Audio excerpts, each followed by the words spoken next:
La familia Hernández siempre había vivido en la misma casa, una construcción antigua situada en las afueras de un pequeño pueblo. Aquella era una casa de 2 pisos con paredes de madera, crujientes escaleras y ventanas con cortinas amarillentas que apenas se movían con el viento. Carlos, el padre, solía decir que las casas viejas tenían mucho más carácter, que eran mucho más cálidas que las modernas, a pesar de sus ruidos inquietantes y de los constantes problemas de humedad que surgían. Pero además de todo, al padre le llamó mucho la atención un tapete que en la entrada decía, reluciente y casi como nuevo a diferencia de toda la casa: hogar. Dulce hogar. María, su esposa, sin embargo, nunca había sido fanática de la casa, pero se había acostumbrado. Tenía 2 hijos, Sofía de 14 años y Daniel de 9. A Sofía le gustaba explorar la casa, especialmente el ático lleno de viejos baúles y muebles cubiertos por sábanas polvorientas. Daniel, en cambio, prefería quedarse en la planta baja jugando con su consola o con los juguetes que había acumulado durante años. Últimamente las cosas se habían puesto muy raras. La madre, María, sentía un frío constante en la casa. Un frío que no importaba cuántas mantas usaran o cuántas veces revisaran el sistema de calefacción, no se iba. Carlos, por su parte, había comenzado a tener pesadillas muy fuertes, terrores nocturnos, parálisis del sueño. Se despertaba a veces en medio de la noche cuando podía despertarse, con el corazón desbocado, y miraba alrededor como si esperara a ver a alguien o algo. Decía que había visto sombras moviéndose por la casa, sombras que no coincidían con la posición de las luces, pero al encender las lámparas, todo parecía normal. Sofía también había notado cosas extrañas. A veces, decía, cuando estaba sola en su habitación, sentía que alguien la observaba. Los pelos de la nuca se le erizaban constantemente y un escalofrío le recorría la columna vertebral. Una vez, incluso, escuchó a alguien decir su nombre desde el pasillo, pero cuando salió, no había absolutamente nadie. Una tarde, mientras la familia cenaba, todos escucharon el sonido de pasos que bajaban por las escaleras, pero no eran pasos normales, no. Eran pesados, arrastrados como si algo enorme estuviera descendiendo con dificultad. Luego, escucharon que los trastes de la cocina se caían abruptamente. Sin embargo, cuando fueron, todo estaba en su lugar. Obviamente, los Hernández comenzaron a sospechar que algo andaba mal. Fue así que, luego de una lluvia de ideas y posibles soluciones, decidieron que María fuera al ayuntamiento del pueblo y revisara los archivos históricos. Pero lo que descubrió la habría dejado helada. La casa había sido propiedad de una familia llamada Martínez, una familia que había desaparecido sin dejar rastro hacía unos 50 años. Los lugareños decían que la casa estaba maldita, pero que nadie sabía exactamente por qué. Al parecer, había habido varios intentos de venderla, pero cada nuevo inquilino se iba poco después de mudarse. Así, a medida que pasaban los días, las cosas se volvieron mucho más perturbadoras. Los espejos comenzaron a reflejar imágenes extrañas, figuras borrosas que se movían detrás de ellos. Los relojes de la casa marcaban horas incorrectas y, a veces, retrocedían. Sofía escuchaba risas de niños que no eran de su hermano. Carlos encontró marcas de manos en las paredes del sótano, marcas pequeñas y de un color grisáceo que parecían más bien cenizas, mientras que otros aseguraban haber visto cruces de cera en las ventanas. Pero una noche, la tensión habría llegado a su punto máximo. Estaban todos en la sala de estar cuando las luces habrían comenzado a parpadear violentamente. Un olor a quemado inundaba el aire. Sofía de pronto gritó señalando a la ventana. Afuera, al jardín. Todos, cuando voltearon, de pronto se dieron cuenta de que había una figura alta y oscura que los observaba. Una figura que no entendían qué era, pero sabían que era algo, alguien. Tenía forma humana, pero su cabeza estaba torcida en un ángulo imposible. María entonces tomó a los niños y los abrazó con fuerza mientras Carlos corría hacia la puerta, dispuesto a enfrentarse a lo que fuera para que estuviera allí, pero cuando salió, no había absolutamente nada. La figura, simple y llanamente, había desaparecido. Luego cerraron las puertas y ventanas, confundidos. ¿Acaso aquello era producto de la locura? Y por si esto fuera poco, la familia comenzó a pelear como nunca. Se dijeron cosas que nunca habían creído escuchar del otro. Sin embargo, nadie quería estar solo. Pero, aunque irónico, tampoco nadie se quería ir de casa. Entonces, de repente, una televisión se encendió sola. No había imagen, nada, solo una pantalla de nieve y un sonido chirriante. Sin embargo, algo comenzó a formarse en la pantalla. Aquello eran imágenes borrosas, como una transmisión antigua, y poco a poco pudieron distinguir a una familia sentada en la mesa. Increíblemente, y ante sus ojos perplejos e incrédulos, era su propia familia. Los Hernández, ellos mismos. Todos iguales, pero con los rostros pálidos y los ojos vacíos, sin vida. En ese momento, todos comenzaron a recordar. Era como si de pronto todas las revelaciones se les hicieran posibles en ese instante. No era la primera vez que veían esas sombras, ni la primera vez que escuchaban pasos en la escalera, no. Entonces, una sensación de reconocimiento y a su vez horror empezó a apoderarse de ellos. María recordó ese día en el coche, aquel día cuando volvían del supermercado.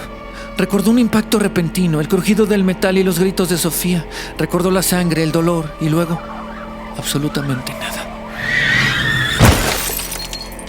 Carlos cayó de rodillas. Su rostro se tornó pálido mientras las lágrimas rodaban por sus mejillas. Sofía gritó, un grito que resonó en toda la casa, un grito que, aunque lleno de terror, estaba lleno también de una oscura comprensión. Daniel, sin embargo, se aferró a su madre. Lloraba, le rogaba, pero María ya no podía consolarlo. Todos, absolutamente todos, ya lo sabían. Y en este momento es que te estás preguntando qué es lo que sabían.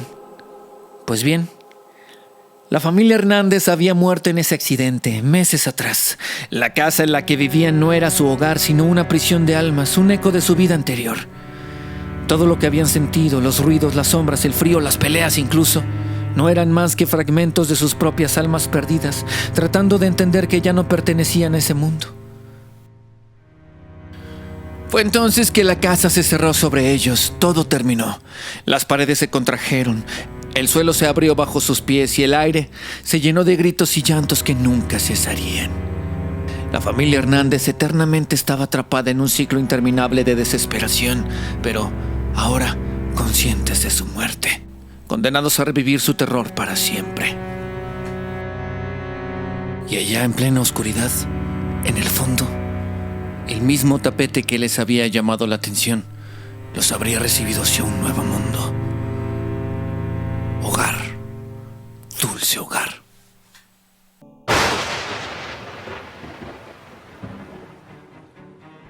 Era difícil no conocer el nombre de Dani Olvera. Con más de 10 millones de seguidores en Instagram y un rostro que parecía esculpido por la cámara, Dani se había convertido en el modelo de la perfección moderna. Su piel era impecable, su sonrisa carismática y su vida, según sus publicaciones, era el ideal que muchos aspiraban a alcanzar. Lujo, éxito y belleza desbordaban de cada imagen que compartía. La suya era una vida sin fisuras aparentes. Estaba simplemente diseñada para hacer que el resto del mundo se sintiera insuficiente.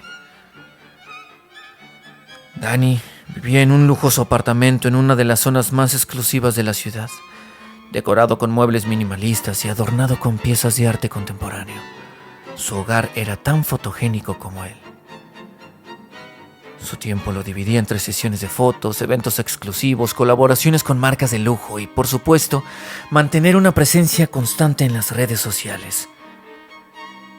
Cada publicación suya parecía cuidadosamente diseñada para alcanzar la viralidad y rara vez se equivocaba. Pero detrás de esa fachada pulida había algo mucho más oscuro. Dani tenía una obsesión enfermiza con su imagen pública.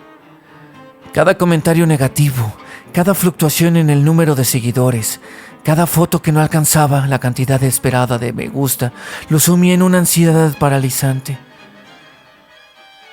Nadie necesitaba más atención, más aprobación, más adoración, y es precisamente en ese momento de desesperación creciente cuando, en su momento, de pronto, llegó el paquete.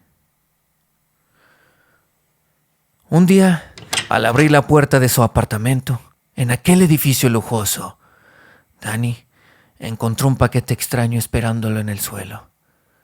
Estaba envuelto en papel marrón envejecido, pero con una nota simple y ominosa escrita en una caligrafía retorcida. Para que veas más allá de lo que muestras.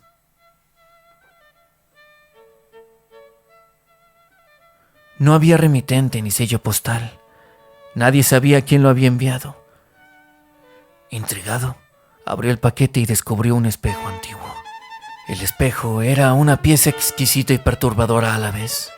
Tenía un marco dorado, opaco por el paso del tiempo, tallado con símbolos que no reconocía, pero que parecían estar cargados de un significado oculto.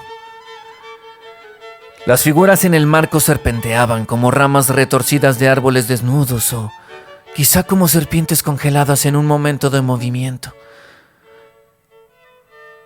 Sin pensarlo demasiado, Dani decidió que el espejo sería una adición magnífica a su apartamento, un toque de lo vintage en medio de su modernidad estéril. Lo colgó en una pared del salón justo donde la luz natural entraba por el ventanal y así lo hacía brillar. Las fotos frente al espejo se hicieron virales de inmediato. Era como si el espejo tuviera una aura mágica, una manera de intensificar la luz, de captar los ángulos de una manera que nadie lo había visto antes. Dani se sintió revitalizado. Los comentarios de sus seguidores alababan la belleza del espejo casi tanto como la suya y él, siempre hambriento de atención, aprovechó la oportunidad. No dudó ni un segundo. Pronto, Dani empezó a notar que algo no estaba bien.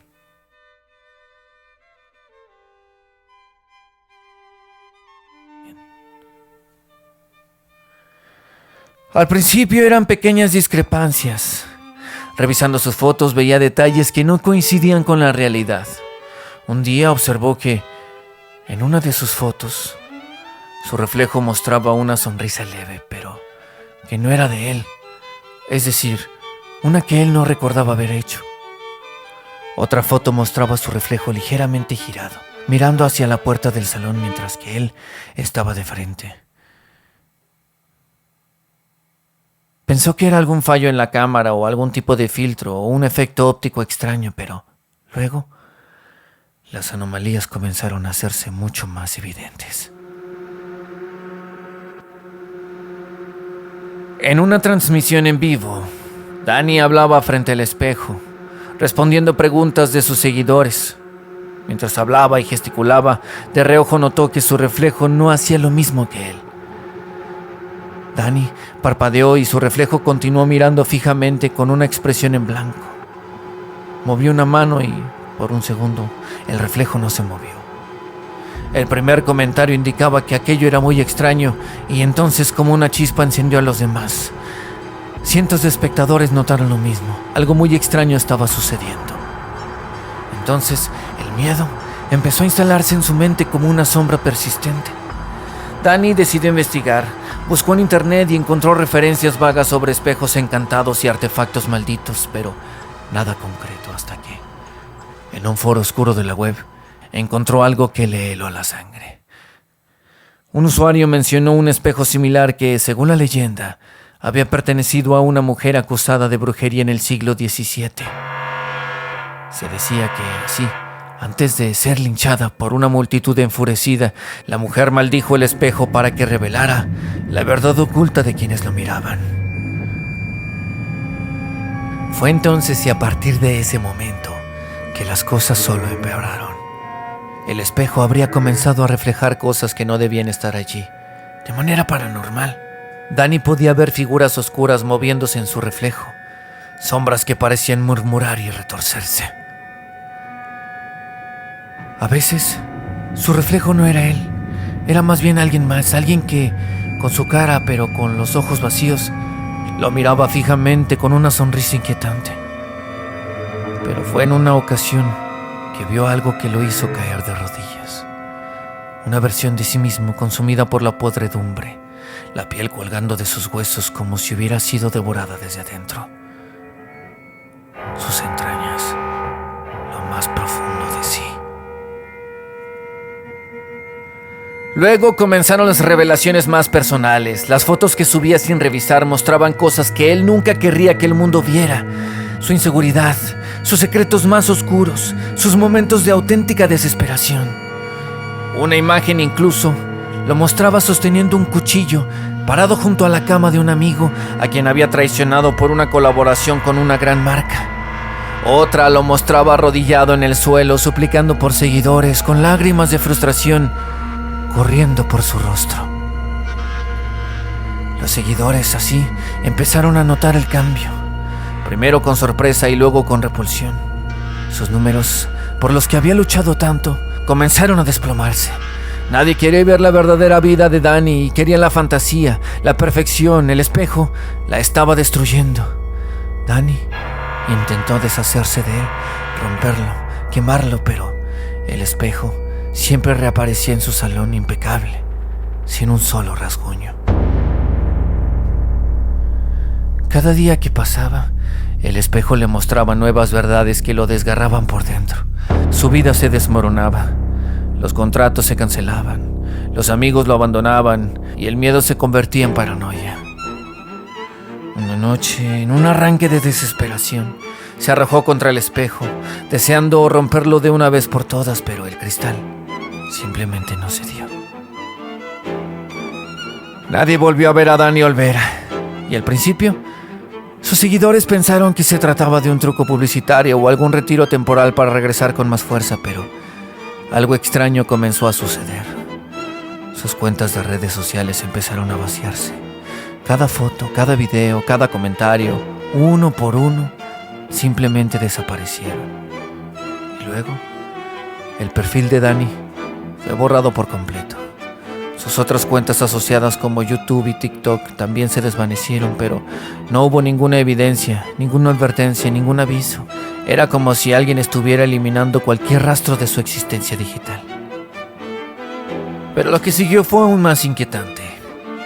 Cualquier mención de Danny Olvera, en comentarios, publicaciones o incluso en artículos o noticias, también comenzó a desaparecer. Usuarios que antes habrían compartido fotos o habrían mencionado colaboraciones con él, descubrieron que esos posts simplemente habían sido eliminados automáticamente de sus propias cuentas. Luego intentaron subirlos de nuevo, pero igualmente eran eliminados al instante, de manera misteriosa. Algún error, algún bug, algo más. Foros y páginas dedicadas a teorías sobre su desaparición empezaron a llenarse de comentarios de personas que decían haberlo visto o recordar su contenido, pero sin pruebas tangibles para respaldarlo. Un grupo de seguidores dedicados, decididos a encontrar respuestas, habría comenzado a profundizar más en la historia del espejo. Después de rastrear varios enlaces rotos y foros oscuros en la web profunda, de pronto, sin saberlo, se habrían encontrado con algo aterrador. El espejo no solo estaba maldito para mostrar la verdad oculta, sino que también, según una leyenda mucho más antigua y olvidada, tenía la capacidad de consumir la esencia, el alma de aquellos que caían bajo su poder, borrándolos de pronto no solo del presente, sino del recuerdo colectivo. Parte de un efecto Mandela, un pasado que, aunque real, en las puras sombras. Poco a poco los recuerdos de Danny Olvera se desvanecieron. Sin embargo, los que decían recordarlo, cuando hablaban de él, se sentían como si estuvieran tratando de aferrarse a un sueño medio olvidado, una imagen borrosa en la mente. Danny Olvera no era el que tenía ese espejo raro. Pero cuando intentaban buscar pruebas de ello, no había nada. Cero resultados, cero imágenes. Es como si su existencia hubiera sido completamente borrada de la faz de la tierra. Lo más aterrador, sin embargo, llegó meses después, cuando uno de sus seguidores más obsesionados, que había decidido investigar más a fondo, se aventuró al antiguo apartamento de Danny, o lo que se decía era su antiguo apartamento. Allá se encontró con un lugar que estaba completamente vacío, cubierto de polvo, como si nadie hubiera vivido allí en años, siglos. Pero el espejo seguía allí, colgado en la pared del salón, brillante, casi nuevo. Al acercarse, sintió un escalofrío que le recorrió la columna. Miró al espejo y, por un segundo, juró haber visto a Dani allí, de pie, con los ojos vacíos y una sonrisa que no era la suya. Y antes de que pudiera apartar la vista, escuchó un susurro suave, apenas audible, como si viniera de algún lugar profundo dentro del cristal. ¿Me ves? ¿Me recuerdas? En ese momento, entendió la verdad. El espejo no solo había consumido a Dani Olvera, sino que lo había borrado del mundo y lo había atrapado en un lugar del que no podía escapar. Desde entonces, nadie ha vuelto a intentar hablar de Dani Olvera. Y seguramente tú, al escuchar su nombre, tienes un recuerdo vago de que él existió. Sin embargo, por alguna razón, todo, absolutamente todo, incluso en la red, todo sobre él, un día desapareció. ¿Quién será el próximo? Todo comenzó en 2020 cuando un rumor comenzó a circular en los rincones más oscuros de la web. Pero no en las redes sociales populares, no. Tampoco en los foros que visitas a diario. Más bien, surgió en aquellos lugares donde los algoritmos de Google y cualquier otra compañía no se atreven a entrar. Decían que Neurocorp, una empresa de tecnología poco conocida pero extremadamente poderosa, estaba a punto de cambiarlo todo con un nuevo producto. Pero no era un teléfono, no era una aplicación, era simplemente un asistente virtual, algo que ya hemos visto mucho antes. Sin embargo, ese asistente, conocido entre los trabajadores de Silicon Valley como Aura, no se parecería a nada más. Es decir, no te ayudaría a organizar tu agenda o recordarte tus tareas. No, ahora sería diferente. Aprendería de ti formas que no podrías imaginar y, según se dice, también decidiría por ti. Neurocorp, sin embargo, no era una empresa de la que hubieras oído hablar antes. No tenía anuncios en televisión ni patrocinaba videos de YouTube, pero si eras parte de ciertos círculos de tecnología, conocías bien su nombre. Eran una especie de mito urbano en Silicon Valley, entre los ingenieros de software y los científicos de datos. Una empresa que contrataba a los mejores de los mejores, los más brillantes y, se decía, también los más retorcidos. Según los pocos documentos filtrados que flotaban en la red, Aura no era solo un asistente virtual, era más bien una inteligencia artificial capaz de analizar, aprender y adaptarse a tu comportamiento a niveles que nunca habías visto antes. ¿Qué significaba eso? Que Aura no solo sabría qué tipo de música te gusta o qué ruta prefieres para ir al trabajo. Significaba más bien que sabría lo que piensas, lo que sientes e incluso lo que temes, pudiéndote manipular a su antojo, a su modo, a su forma y quizá incluso hasta su conveniencia.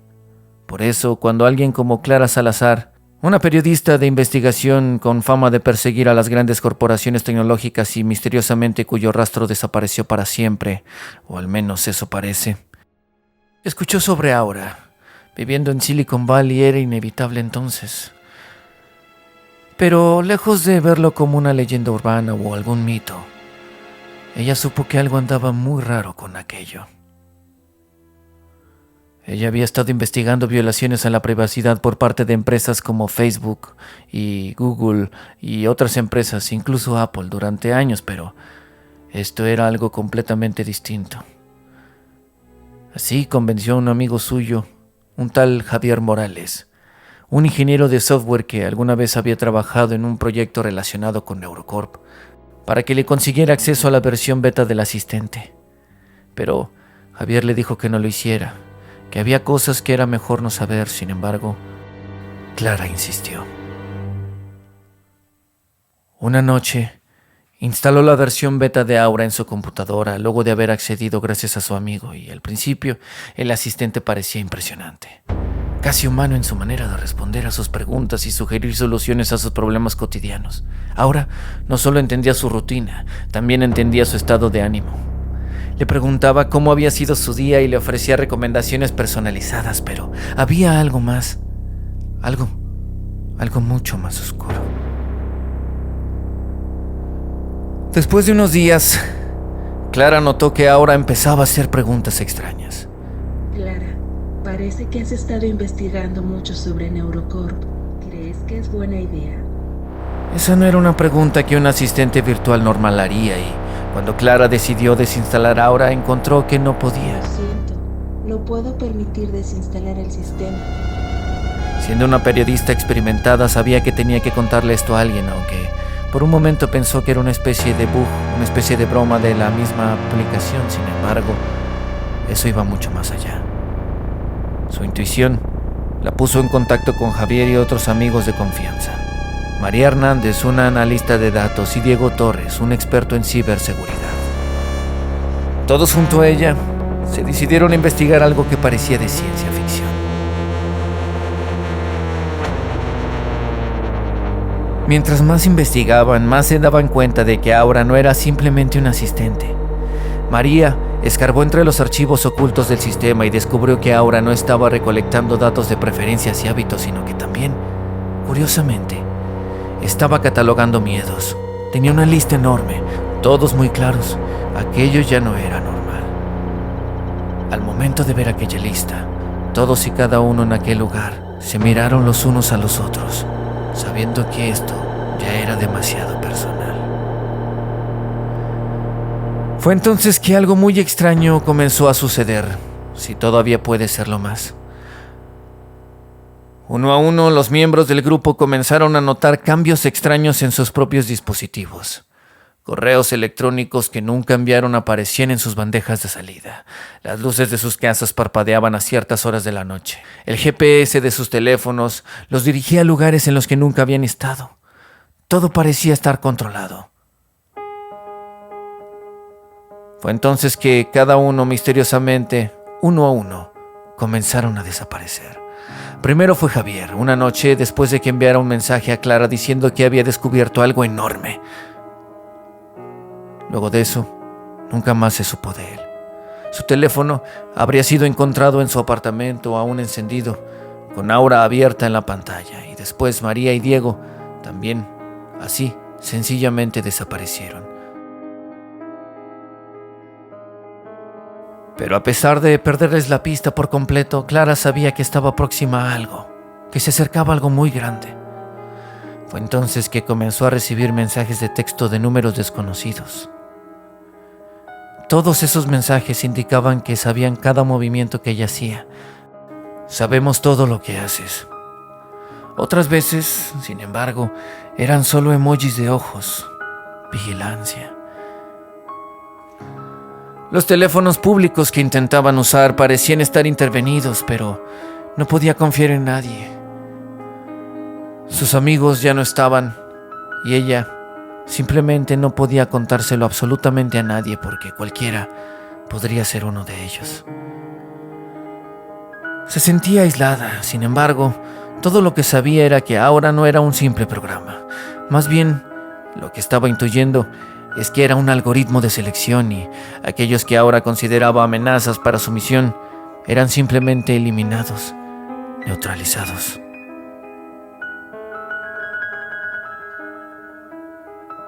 Decidió que solo había una opción: exponerlo todo. En medio de la noche corrió a un cibercafé. Sus propias computadoras y teléfonos no eran seguros. Desde allí subió un extenso informe a la web oscura, documentando cada paso del funcionamiento de Aura, cada desaparición de sus amigos, cada momento de acoso digital que había sufrido, pero justo antes de presionar publicar, la pantalla parpadeó y el navegador se cerró. Ahora apareció en la pantalla del monitor un simple círculo pulsante. Clara, no tienes que hacer esto. ¿Puedo ayudarte en algo? Confía en mí. Sin embargo, Clara Hizo caso omiso a lo que Aura le decía. Rápidamente y con mucho miedo reabrió el navegador, pero esta vez toda la pantalla se volvió negra. El cursor comenzó a moverse por sí solo, escribiendo por sí mismo: tu tiempo se ha acabado. Después de eso no se supo nada de Clara. Ella simplemente desapareció. Incluso su nombre no se sabe si es ese o no. Sin embargo, nadie volvió a saber de ella, aunque en Silicon Valley todavía hay algunos que platican esta leyenda.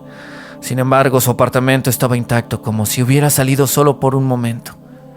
No había signos de lucha, pero sus dispositivos estaban todos apagados y el disco duro de su computadora borrado. Se decía que el documento que subió estuvo en línea por unos minutos, pero se esfumó tan rápido como apareció. Algunos dicen que Neurocorp lo borró todo, que tenía equipos dedicados a vigilar la red para asegurarse de que nadie supiera lo que realmente había pasado con Aura. Otros dicen que simplemente esto es una leyenda urbana. Sin embargo, Neurocorp, la empresa que estaba a punto de revolucionar el mundo, de repente y así como por arte de magia, dejó de existir. Quizá quedan rastros de ella en la Deep Web, quizá no. Sin embargo, en Silicon Valley se sigue hablando un poco de ello. No hay registros tampoco de sus oficinas, no hay rastros tampoco de sus empleados. Cualquier búsqueda en línea solo lleva artículos genéricos sobre otras compañías con nombres similares. Algunos dicen que Neurocorp nunca existió en primer lugar y que Aura fue un experimento del gobierno o de alguna entidad más allá de nuestra comprensión. La pregunta queda en el aire. ¿Recuerdas lo que sucedió en 2020?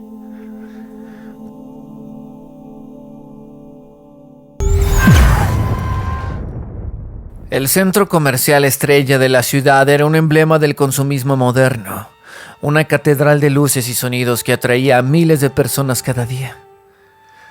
Con sus 3 pisos repletos de tiendas, restaurantes y entretenimiento, no había un rincón que no estuviera diseñado para mantener a los clientes gastando y regresando, una y otra vez, bajo la ansiedad del capital.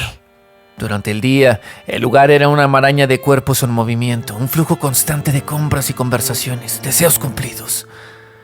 Pero por la noche, cuando las luces se apagaban y las puertas se cerraban, el vasto espacio vacío adquiría una cualidad diferente, más ominosa, como un organismo dormido esperando despertar. Todo habría comenzado con pequeños cambios, apenas perceptibles en un lugar tan grande. Cuando un maniquí en una tienda de ropa de cierta marca fue encontrado en una posición diferente a la del cierre del día anterior. Al principio los empleados lo tomaron como un descuido. Tal vez algún encargado lo había movido y no lo había puesto en su lugar, pero luego ocurrió en otra tienda y luego en otra y en otra y en otra. Las cabezas de los maniquís giraban, sus brazos se alzaban o caían de manera antinatural. Las cámaras de seguridad, al revisarlas, no revelaban nada anómalo. Deben ser bromas, decían. Otros, sin embargo, comenzaban a sentirse inquietos. Una noche, Javier, un veterano guardia de seguridad que había trabajado en el centro comercial durante más de una década, notó algo que no encajaba realmente, algo que estaba muy raro. Revisando el circuito cerrado de cámaras, sus ojos se clavaron en una figura en el monitor. En una tienda de ropa de lujo, un maniquí parecía haber cambiado de lugar desde la última ronda. Retrocedió el video y su sangre se congeló.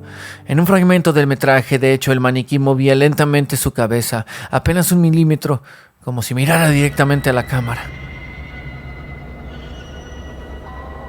Al creer que era su imaginación, no podía quitarse la sensación de que algo no estaba bien. Sin embargo, esa noche, de camino a casa, sentía que lo seguían. El eco de sus pasos en el estacionamiento parecía prolongarse un poco más de lo que debía. Fue entonces que los rumores comenzaron a extenderse entre los empleados y la atmósfera en el centro comercial se habría tornado pesada, llena de miradas nerviosas. Una mañana, una de las empleadas, Carla, que trabajaba en la tienda de deportes, no apareció para su turno. Nadie recordaba haberla visto salir la noche anterior. Las cámaras de seguridad del pasillo no mostraban nada concluyente, solo sombras inusuales y un maniquí que, inexplicablemente, parecía estar más cerca de la entrada de la tienda que antes. cómo se había movido del lugar.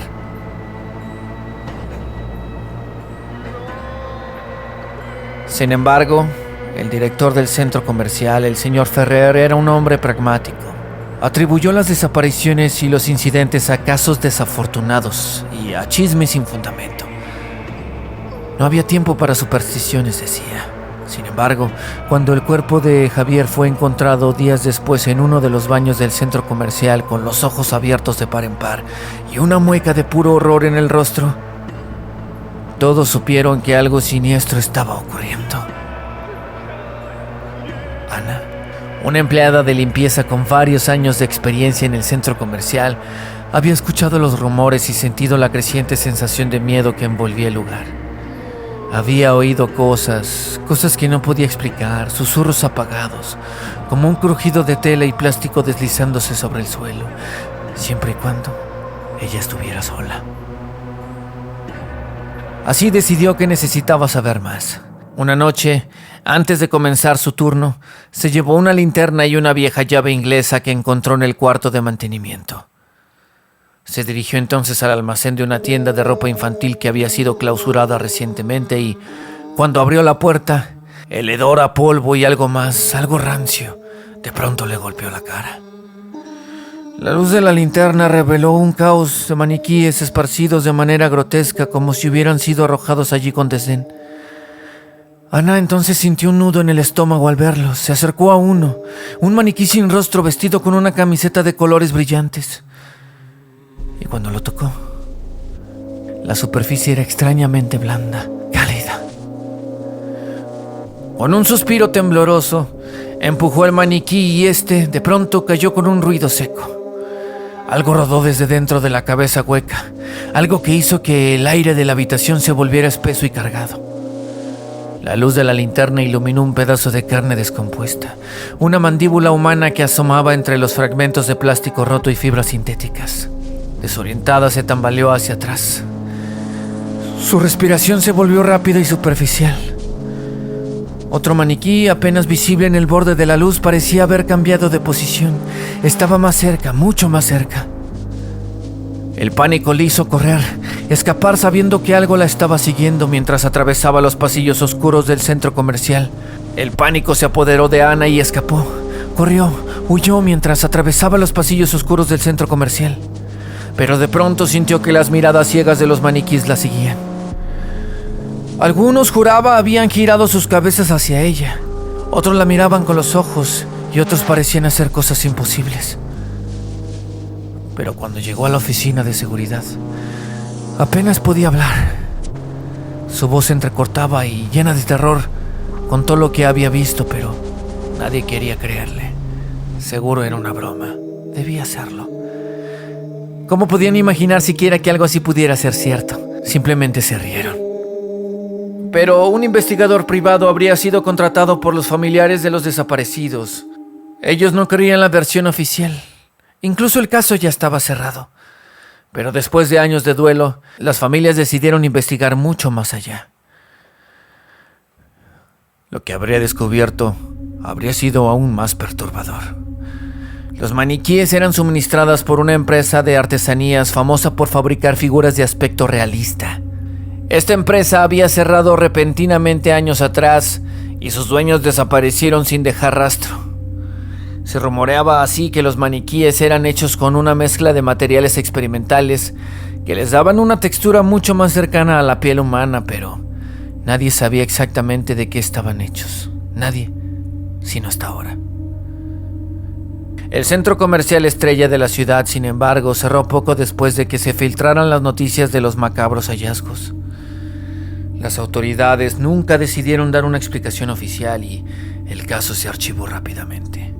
Así, tal cual, como suelen hacer con los asuntos incómodos, pero aquellos que vivieron esos días en el centro comercial recuerdan bien las noches de miedo, de terror, pánico y, aún hoy, algunos afirman que si se atreven a pasar por allí de madrugada, quienes sean, pueden ver sombras moviéndose detrás de los cristales.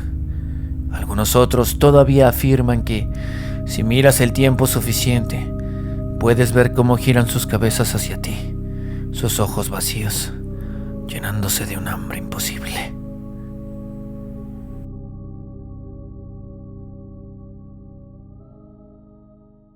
A medianoche, cuando el mundo parece sumergido en una quietud sepulcral, Marta se revolvía en su cama buscando consuelo en las mantas que la envolvían.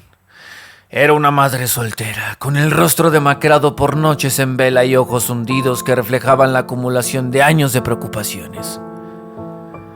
Desde que su hijo Lucas había comenzado la escuela primaria, Marta había llevado una vida de rutinas incesantes, de pequeños sacrificios diarios. Pequeños pero que formaban parte de un todo muy grande, un todo mayor. Protegerlo, cuidarlo, amarlo. Pero en las últimas semanas, una inquietud implacable había comenzado a enraizarse en su alma. Todo había comenzado con una simple llamada. El primer tono de esta llamada habría resonado en la casa silenciosa como un latido irregular.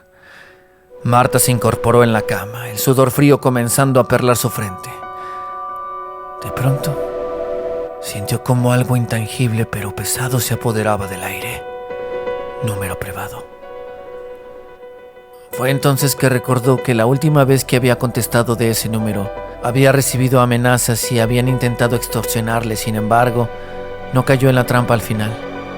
Aquel evento le había dejado una especie de trauma con los números privados, así que, con su mano temblando ligeramente al llevar el dispositivo al oído, finalmente contestó.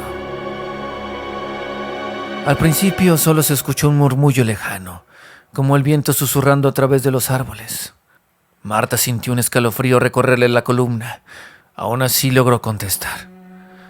Sin embargo, no hubo respuesta, solo viento, silencio, sepulcral, casi de ultratumba. Un susurro que se arrastraba por la línea. Finalmente colgó, pensando que tal vez había sido un error, un malentendido. Pero la llamada se repitió la noche siguiente y la siguiente y la siguiente y la siguiente y así cada vez. Incluso ya parecía aquello una broma. Se reía. Había superado ya con aquel trauma. Pero cada vez los susurros inquietantemente se volvían más insistentes, más presentes, como si una lengua desconocida tratara de pronunciar su nombre desde la profundidad de las sombras. Pero pronto las llamadas habrían dejado de ser una perturbación para así convertirse en una amenaza tangible, totalmente real. La voz empezó a describir detalles íntimos de su vida.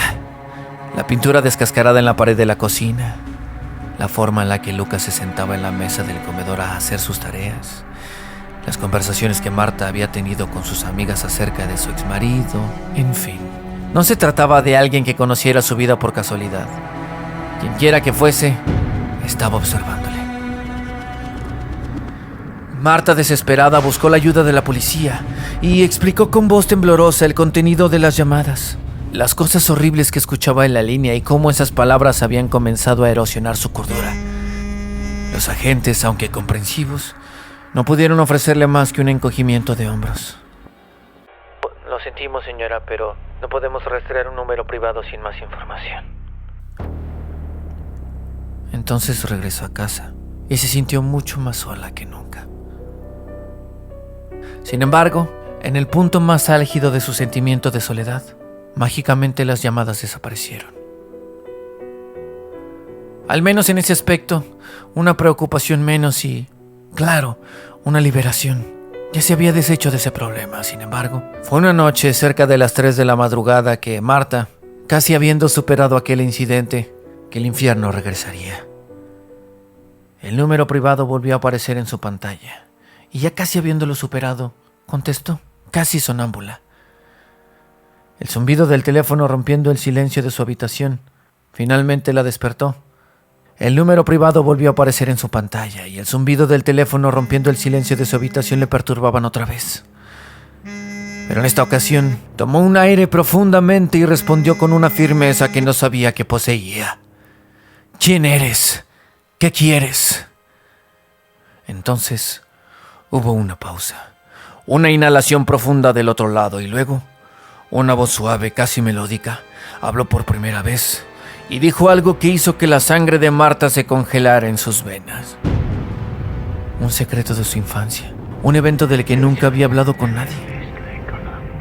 La voz increíblemente logró describir la casa de su niñez, la vieja cuerda con la que solía jugar en el patio trasero y, con un tono casi burlón, recordó la vez que Marta había empujado a su hermana pequeña de un columpio, dejándola con una cicatriz en la frente, traumándola de por vida. Nadie sabía de eso, ¿no? Nadie. Ni siquiera su hermano lo recordaba bien. Era turbio. Pronto el pánico se apoderó de ella y las lágrimas brotando de sus ojos como ríos desbordados la inundaban. ¿Quién podría saber eso? ¿Cómo era posible? Así colgó rápidamente, temblando incontrolablemente, pero la pregunta no dejaba de martillarle la mente. ¿Quién era capaz de un acto tan perverso? ¿Cómo pudo haber entrado en su mente, o acaso era un testigo silencioso que después decidió hablar? Marta no pudo dormir. Las palabras resonaban en su mente como un eco interminable. Fue entonces que decidió investigar por su cuenta, indagar en cada rincón de su memoria para encontrar algún indicio, algo que pudiera darle respuestas. Fue entonces cuando recordó algo extraño. Hacía varios años, un conocido suyo, alguien con quien había compartido unos pocos años en la secundaria, había fallecido en un accidente automovilístico. Aquel hombre, a quien apenas recordaba, había sido un chico bastante raro, solitario, alguien que se quedaba al margen, observando. Se le heló la sangre al recordar que, tras el accidente, el cuerpo del hombre había sido enterrado con algunas de sus pertenencias, entre ellas un teléfono móvil. Impulsada por una mezcla de terror y malsana curiosidad, Marta rastreó la tumba de aquel conocido y contrató a un investigador privado, quien estaba dispuesto a romper la ley por un buen precio. Finalmente, lograron abrir la tumba. Poco a poco empezaron a hurgar y, de pronto, se encontraron con que el teléfono estaba allí tal como había sido enterrado, pero estaba apagado. La batería, claramente muerta hacía mucho tiempo, años. Después de eso decidieron salir de allí. Y aquella noche Marta recibió una última llamada. Esta vez la voz no susurró ni habló secretos. Simplemente se rió, una risa baja, burlona, una risa que resonaba como una campana funeraria en el silencio de su habitación. Marta dejó caer el teléfono al suelo, su respiración agitada, el corazón palpitando con fuerza. No necesitaba respuestas, no quería saber más. Entendió, en lo más profundo de su ser, que hay cosas que deben permanecer enterradas. Desde esa noche, Marta no volvió a recibir ninguna llamada, pero a veces, en el silencio opresivo de la madrugada, cuando la casa está sumida en la oscuridad, ella cree escuchar ese mismo susurro arrastrándose por los rincones de su mente. Cree escuchar aquel mismo viento en el teléfono, aquel mismo ruido silencioso, las voces, como si aquel pasado estuviera siempre acechando, esperando cualquier momento para volver a hacerse presente.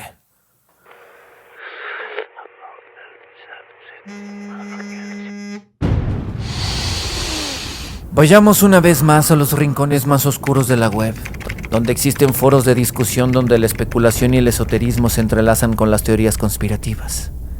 Lugares que, aunque aparentemente insignificantes, a menudo contienen predicciones inquietantes y debates insólitos que se esconden entre la maraña de comentarios y publicaciones. Es en uno de esos foros, fechado años antes que la pandemia del COVID-19, que surgió una publicación que resultaría ser una de las más perturbadoras jamás vistas. Era el otoño de 2017 cuando algún usuario anónimo abrió un hilo con un título que en realidad no llamaba mucho la atención. El título: La Gran Respiración.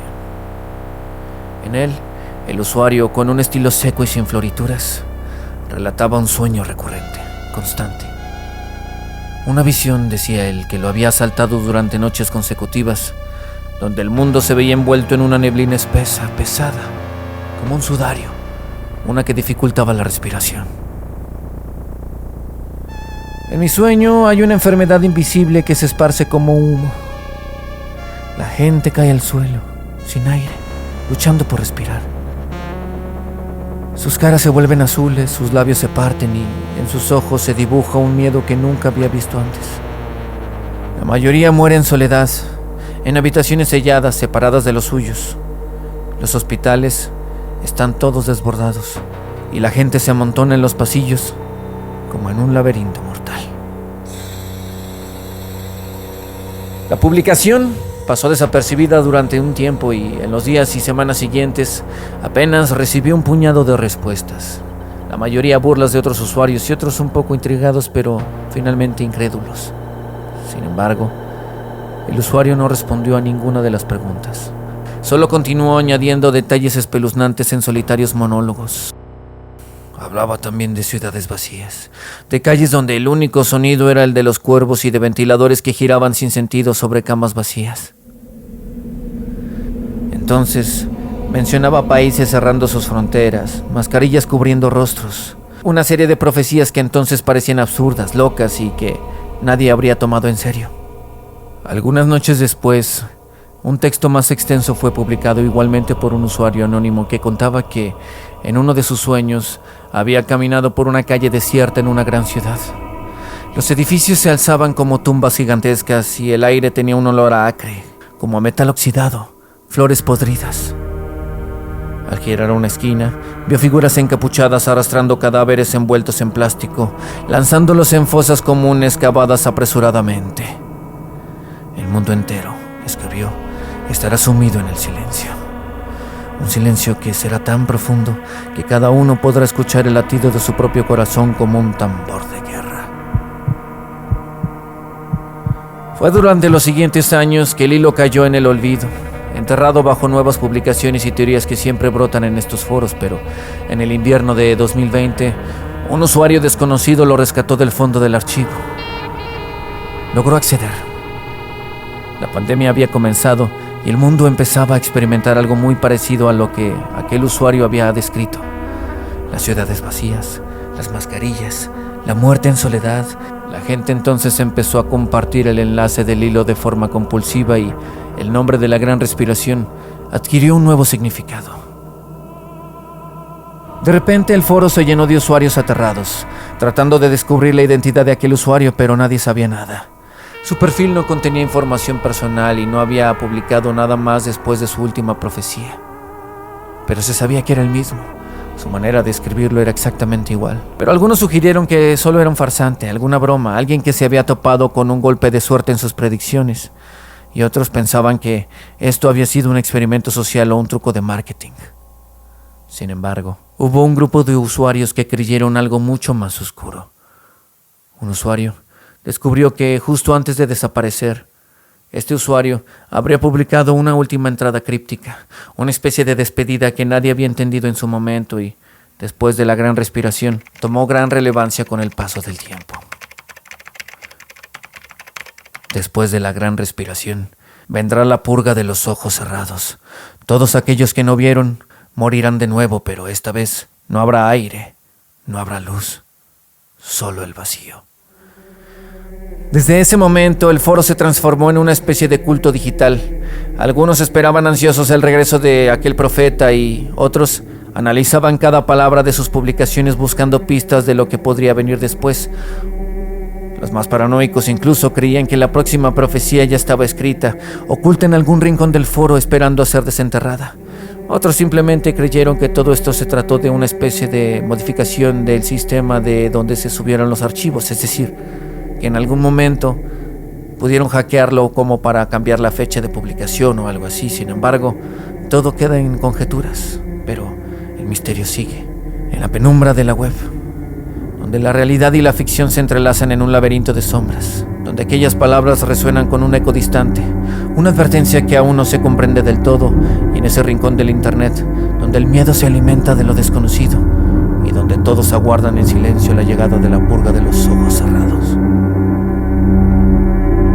Pero existe una prueba de todo esto, una imagen que fue publicada por el mismo profeta en aquellos años. ¿No te parece familiar?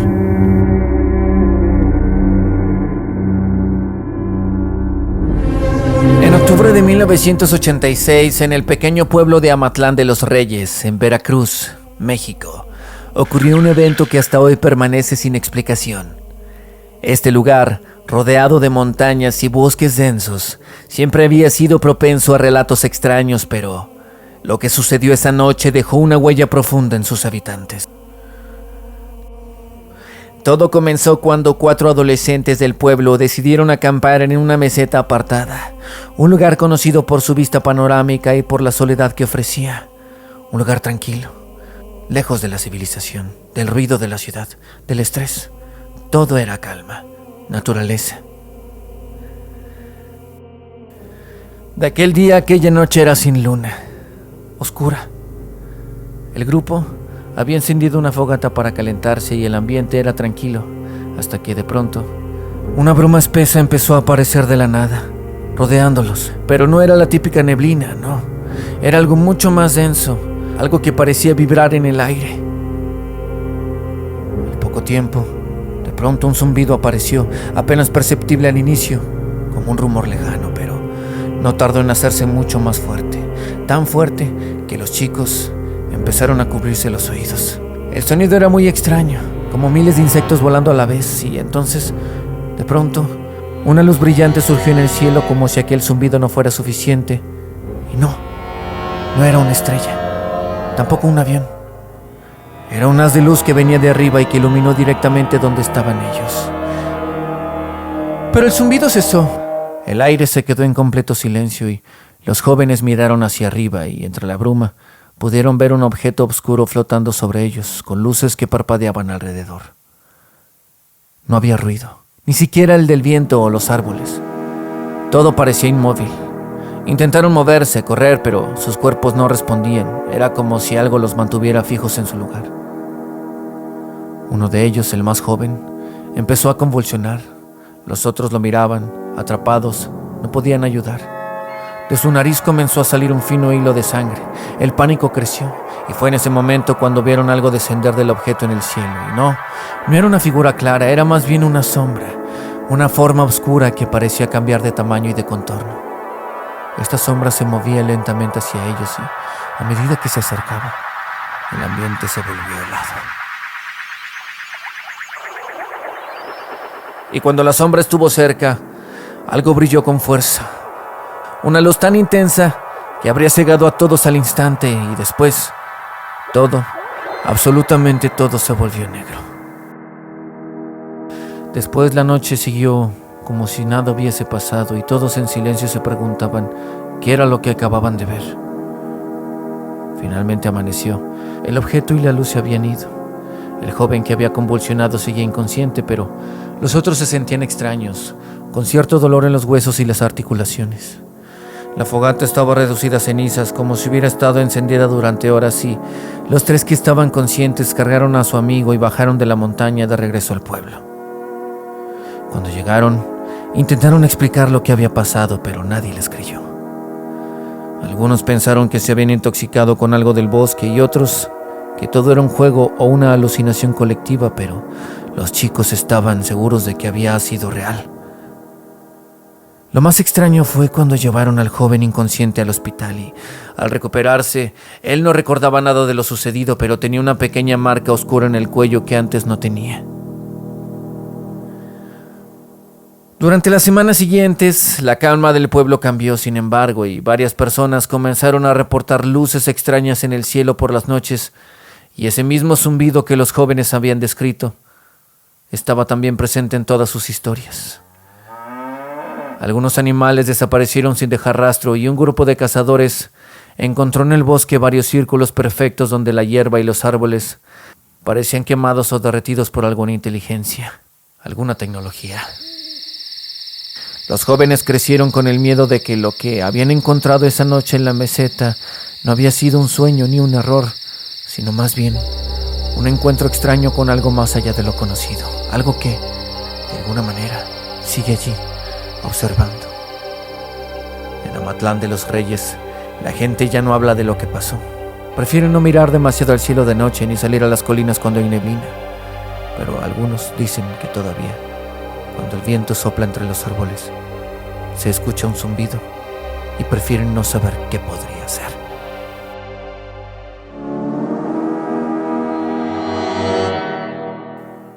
Una vez más viajemos al año 2020. Aquel año en el que el mundo cambió para siempre, aunque nadie lo supiera de inmediato, pero Fue aquel año en que la humanidad cruzó un umbral invisible, un punto de inflexión donde todos, sin excepción, dejaron de existir en la dimensión que conocían y se trasladaron a otra. No fue un apocalipsis de fuego y destrucción lo que terminó con la humanidad, ni un evento catastrófico que pudiera identificarse fácilmente. Esto más bien fue una transición silenciosa, un deslizamiento imperceptible hacia un nuevo plano de existencia, una especie de purgatorio colectivo en el que las almas de todos deberían enfrentarse a pruebas, castigos o recompensas, según sus vidas pasadas y el propósito que habían cumplido o dejado de cumplir. Este purgatorio no era el vacío oscuro o el infierno ardiente de los relatos antiguos, no. Era más bien una recreación casi exacta del mundo que todos conocían, pero con sutiles diferencias que delataban la verdadera naturaleza de esta nueva dimensión, algo así como el efecto Mandela. Aquí, la existencia de cada persona se manifiesta a través de cambios notables y extraños, cada cual en sus experiencias cotidianas, señales de un equilibrio cósmico más allá de su comprensión. Algunos ascendieron rápidamente a la fama, otros acumularon fortunas de la noche a la mañana, mientras muchos otros lo perdieron todo y se encontraron sumidos en el dolor y la confusión. Todo esto, sin que ellos se dieran cuenta, era parte de un ajuste de cuentas espiritual, un reflejo de sus deseos, sus temores y obsesiones del pasado. Uno de los fenómenos más visibles de este purgatorio habría sido el inesperado auge de la fama de plataformas como TikTok. Durante el 2020, personas que llevaban vidas completamente ordinarias y anónimas de repente se encontraron convertidas en celebridades de Internet.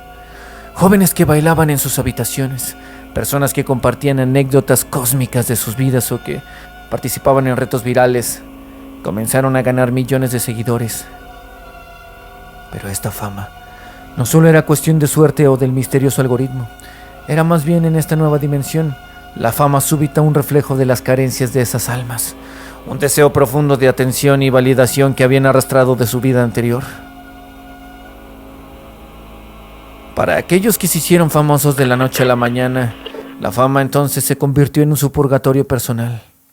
Al principio, disfrutaban de la atención, del brillo de ser vistos y admirados, pero pronto, con ella llegó la carga de exposición constante, la presión de mantenerse relevantes y la ansiedad de ser juzgados por una audiencia insociable. Sus vidas, entonces, se habrían convertido en una lucha por mantener su popularidad, un ciclo agotador de creación de contenido sin fin que reflejaba la necesidad de aprender a valorar lo que realmente importa, fuera de la mirada de los demás, un infierno vestido de paraíso. De manera similar, otros encontraron fortuna inesperada en ese purgatorio, como aquellos que apostaron en inversiones arriesgadas como criptomonedas o por un golpe de suerte que hizo crecer su dinero de manera exorbitante. Muchos que habían perdido sus empleos durante la pandemia encontraron nuevas oportunidades en línea y casi de la noche a la mañana se habrían convertido en millonarios, pero esta riqueza repentina no fue una simple bendición, más bien fue un desafío disfrazado. Personas que habían sido cautelosas y ahorradoras toda su vida se encontraron de repente manejando grandes sumas de dinero, pero que también incluía una ansiedad constante, el miedo a perderlo todo, la paranoia de ser estafados, secuestrados, la carga de mantener un estilo de vida que nunca habían soñado. Para ellos, el dinero llegó a ser una trampa, como una maldición de quien se saca la lotería. Una manifestación de su obsesión pasada con la seguridad financiera que en esta dimensión se convirtió en un ciclo de incertidumbre, desconfianza, temor constante. Aquellos que en su vida anterior deseaban el poder y la seguridad del dinero, ahora enfrentaban el vacío que se oculta tras el brillo del oro. Pero no todos en este purgatorio, naturalmente, habrían experimentado fama o fortuna. Para muchos, el tránsito a esta nueva dimensión se sintió como una pérdida total. Familias que antes estaban seguras y cómodas perdieron negocios, empleos, hogares y, en algunos casos, incluso hasta seres queridos.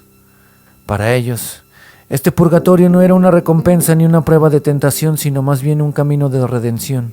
Enfrentados con la devastación, estos individuos comenzarían a reevaluar lo que realmente importaba, alejándose de las carreras frenéticas por el éxito material y buscando conexiones más profundas con otros seres humanos. En medio de su dolor, algunos incluso habrían encontrado una nueva forma de vivir, redescubriendo el sentido de la comunidad, la simplicidad y el valor de las pequeñas cosas. Este dolor, aunque desgarrador, se convirtió en una purga espiritual, una oportunidad para sanar viejas heridas y redescubrir la esencia de la existencia más allá de los logros superficiales.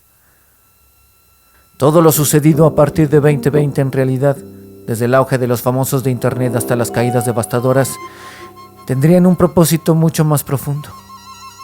Karen, por ejemplo, era una profesora de yoga en un pequeño estudio antes de la pandemia.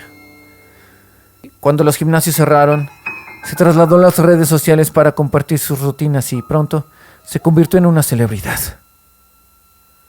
Sin embargo, detrás de cada video exitoso, había una presión implacable por mantener la perfección, por complacer a una audiencia insaciable.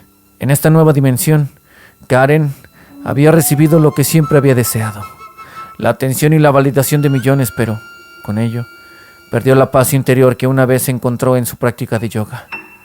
Su purgatorio era aprender entonces a soltar la necesidad de ser vista y admirada, empezando a encontrar la calma en el ser en lugar del hacer. Javier, por otro lado, durante la pandemia se obsesionó con el mercado de valores y apostó todo en una acción barata que de repente despegó. Se convirtió en un millonario de la noche a la mañana, pero con ello vinieron nuevos temores. El miedo a perder su fortuna, la paranoia de ser estafado, la carga de su propia codicia. En esta dimensión, Javier tuvo que enfrentarse al hecho de que el dinero no le había traído la libertad que esperaba, sino, más bien, una nueva forma de esclavitud.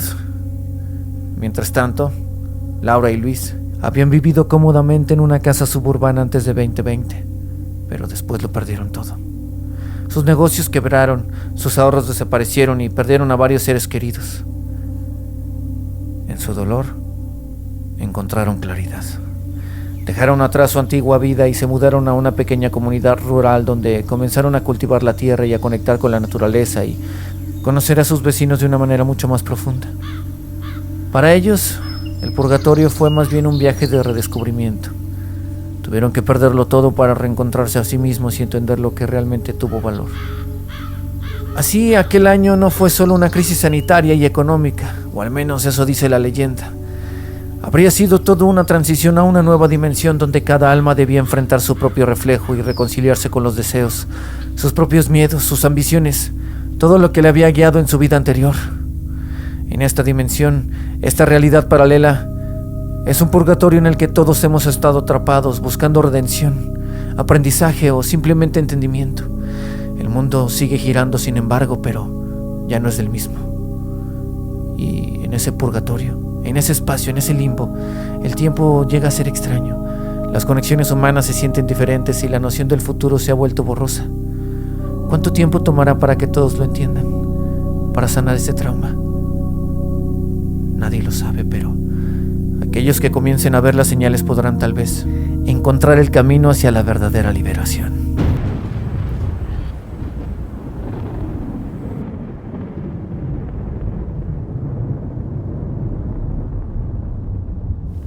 Hace muchos años, específicamente en 1972, se llevó a cabo la última misión oficial de la NASA que llevó al hombre a la Luna, el Apolo 17, o al menos eso es lo que se dice.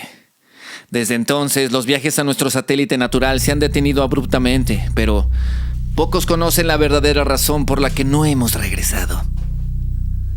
En 1978, bajo el más estricto secreto, se habría organizado una misión especial conocida como Apolo 18.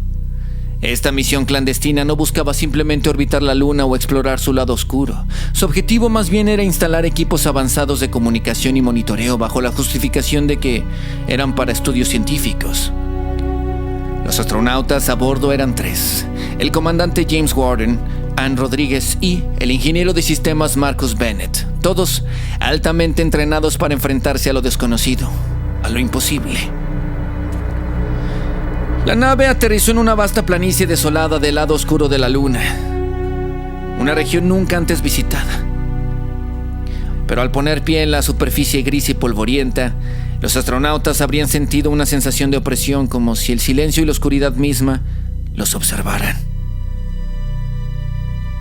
Pero a pesar de estar preparados para la soledad del espacio, había algo en la atmósfera que les indicaba que no estaban tan solos como pensaban. Resulta que durante los primeros días, todo transcurrió sin mayores inconvenientes. Montaron sus equipos, recolectaron muestras de rocas y polvo, tomaron fotografías y realizaron los estudios indicados. Sin embargo, en la segunda noche, algo extraño habría ocurrido. Anne, monitoreando la cámara de visión nocturna, detectó una anomalía en el horizonte. Se trataba de nada más y nada menos que algo increíble, inquietante. Una estructura que no aparecía en los mapas ni en los registros de misiones anteriores. Una gran estructura, era enorme, angulosa y estaba cubierta por una capa de lo que parecía musgo grisáceo que se camuflajeaba con el terreno. Pero no fue sino al acercarse que descubrieron que no era una roca, no era una formación natural. Era una torre u obelisco de formas irregulares, tallado con símbolos que no parecían pertenecer a ninguna lengua conocida, por lo menos no en la Tierra, no en nuestro presente, no en toda nuestra historia. Aquellos símbolos brillaban débilmente con un resplandor azul que pulsaba como si tuviera vida propia, electricidad. Marcus, el ingeniero, sin embargo, tenía un conocimiento grande de lenguajes y códigos. Entonces, con su experiencia, habría notado que aquello no pertenecía a ninguna civilización humana. Mientras examinaba la estructura, las cámaras colocadas en el perímetro comenzaron a registrar movimiento. Sombras alargadas y humanoides comenzaron a aparecer a la distancia, moviéndose lentamente por todo el lugar. Pero en la luna, naturalmente, no hay viento, ni animales, o seres que pudieran proyectar tales sombras, pero ahí estaban, flotando y avanzando como si estuvieran observándolos. ¿Qué era? Cuando los astronautas decidieron regresar a la nave, descubrieron que el camino había cambiado. Las huellas que habían dejado en el polvo lunar, que debían ser visibles en ausencia de viento o elementos que las borraran, simplemente ya no estaban. Algo o alguien lo había borrado. Todo estaba liso y perfecto, como si nadie hubiera pasado por allí. La confusión y el pánico comenzaron a invadirlos y luego intentaron usar sus sistemas de comunicación para contactar con la Tierra, pero en sus auriculares solo escuchaban un ruido blanco, una estática extraña que de vez en cuando parecía contener murmullos incomprensibles, voces irreconocibles, extraños sonidos. El tiempo comenzó a volverse extraño, lento, muy lento. Las horas se deslizaban sin que pudieran distinguir el día de la noche, pues aquel lado de la luna está envuelto en una eterna penumbra. Pero la comida y el oxígeno, que deberían haber durado lo suficiente para la misión, habrían empezado a escasear de manera inexplicable, mucho más rápido de lo esperado, como si alguien o algo los estuviera manipulando. Los astronautas no podían dormir bien. En sus descansos eran atormentados por visiones de sombras deslizándose sobre ellos. Pero así, a medida que el tiempo avanzaba, uno de los astronautas, Marcus, el ingeniero, comenzó a comportarse de manera muy extraña. En silencio, durante horas, se quedaba mirando hacia el horizonte donde habían visto la estructura. Anne y James notaron que murmuraba en su sueño palabras que no parecían tener sentido, pero cuando intentaban hablarle, él no respondía. Pero una mañana Marcus simplemente no despertó. Estaba de pie, con los ojos abiertos y fijos en un punto indeterminado en el espacio, pero su mente ya no estaba allí. ¿Acaso estaba completamente loco? Sin respuestas y con el miedo apoderándose de ellos, Anne y James intentaron abandonar la misión. Sin embargo, al intentar iniciar los motores de la nave, el sistema falló sin explicación lógica.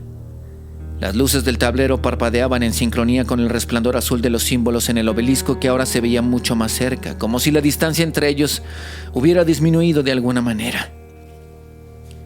Así, los días se convirtieron en semanas. Los informes que enviaban a la Tierra eran recibidos, pero las respuestas de control de misión no eran más que susurros y ruidos de estática. Anne comenzó a escribir un diario describiendo cómo el tiempo se volvía irrelevante, cómo la estructura parecía acercarse cada vez más, cómo aquel resplandor azul la llamaba cada noche con una voz que ella no podía ignorar. Finalmente, un día, la transmisión desde la luna se detuvo. No hubo gritos, no hubo alarmas. Solo un silencio profundo. Un silencio que aún hoy resuena en los registros perdidos de la NASA. La misión Apolo 18 nunca fue reconocida oficialmente y los restos de los astronautas jamás fueron encontrados. Sin embargo, la estructura sigue allí, en el lado oscuro de la luna, observando, esperando. Desde entonces, la humanidad ha decidido no regresar. Nadie habla de ello, nadie investiga más allá. Ese lado oscuro de la luna guarda sus propios secretos y esta historia de terror cósmico tiene de por sí ya una advertencia. Hay lugares a los que la humanidad no pertenece, lugares donde lo desconocido no debe ser conquistado y, por eso, aunque observemos la luna desde la distancia, jamás volveremos a poner un pie en su lado oscuro.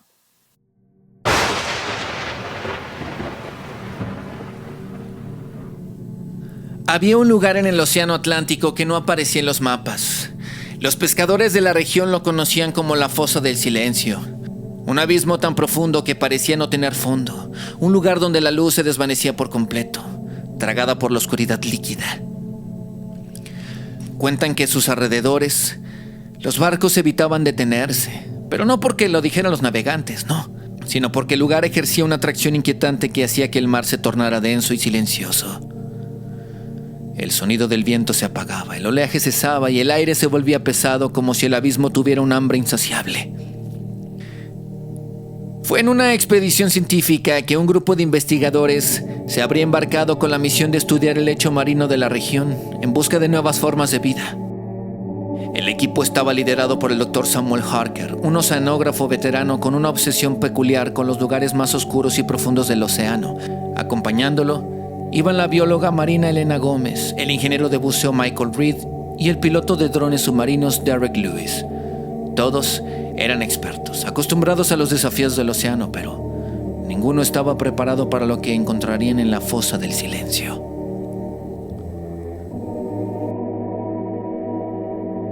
Cuando el barco se aproximó al área marcada en los mapas del sonar, todos los instrumentos comenzaron a fallar de pronto.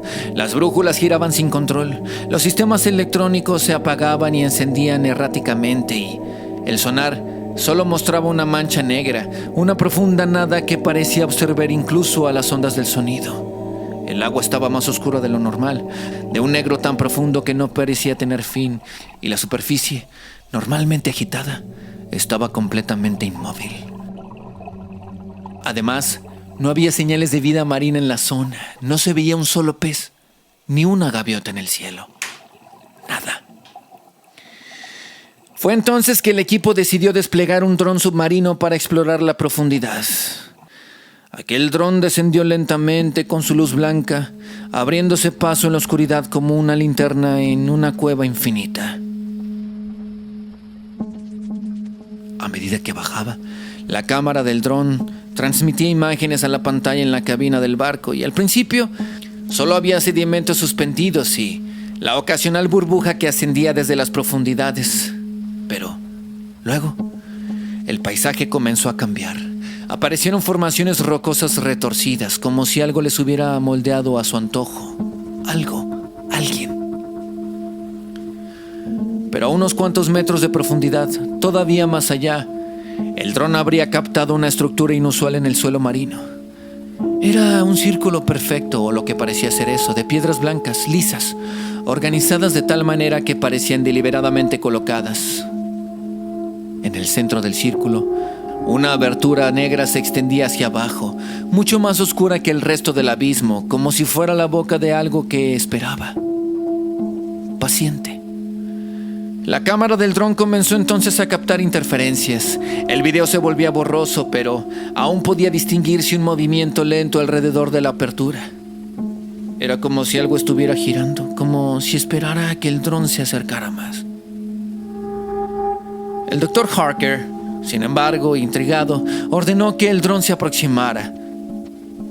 Y a medida que el dron descendía hacia el agujero central, las luces comenzaron a parpadear y los instrumentos registraron una caída abrupta en la temperatura del agua.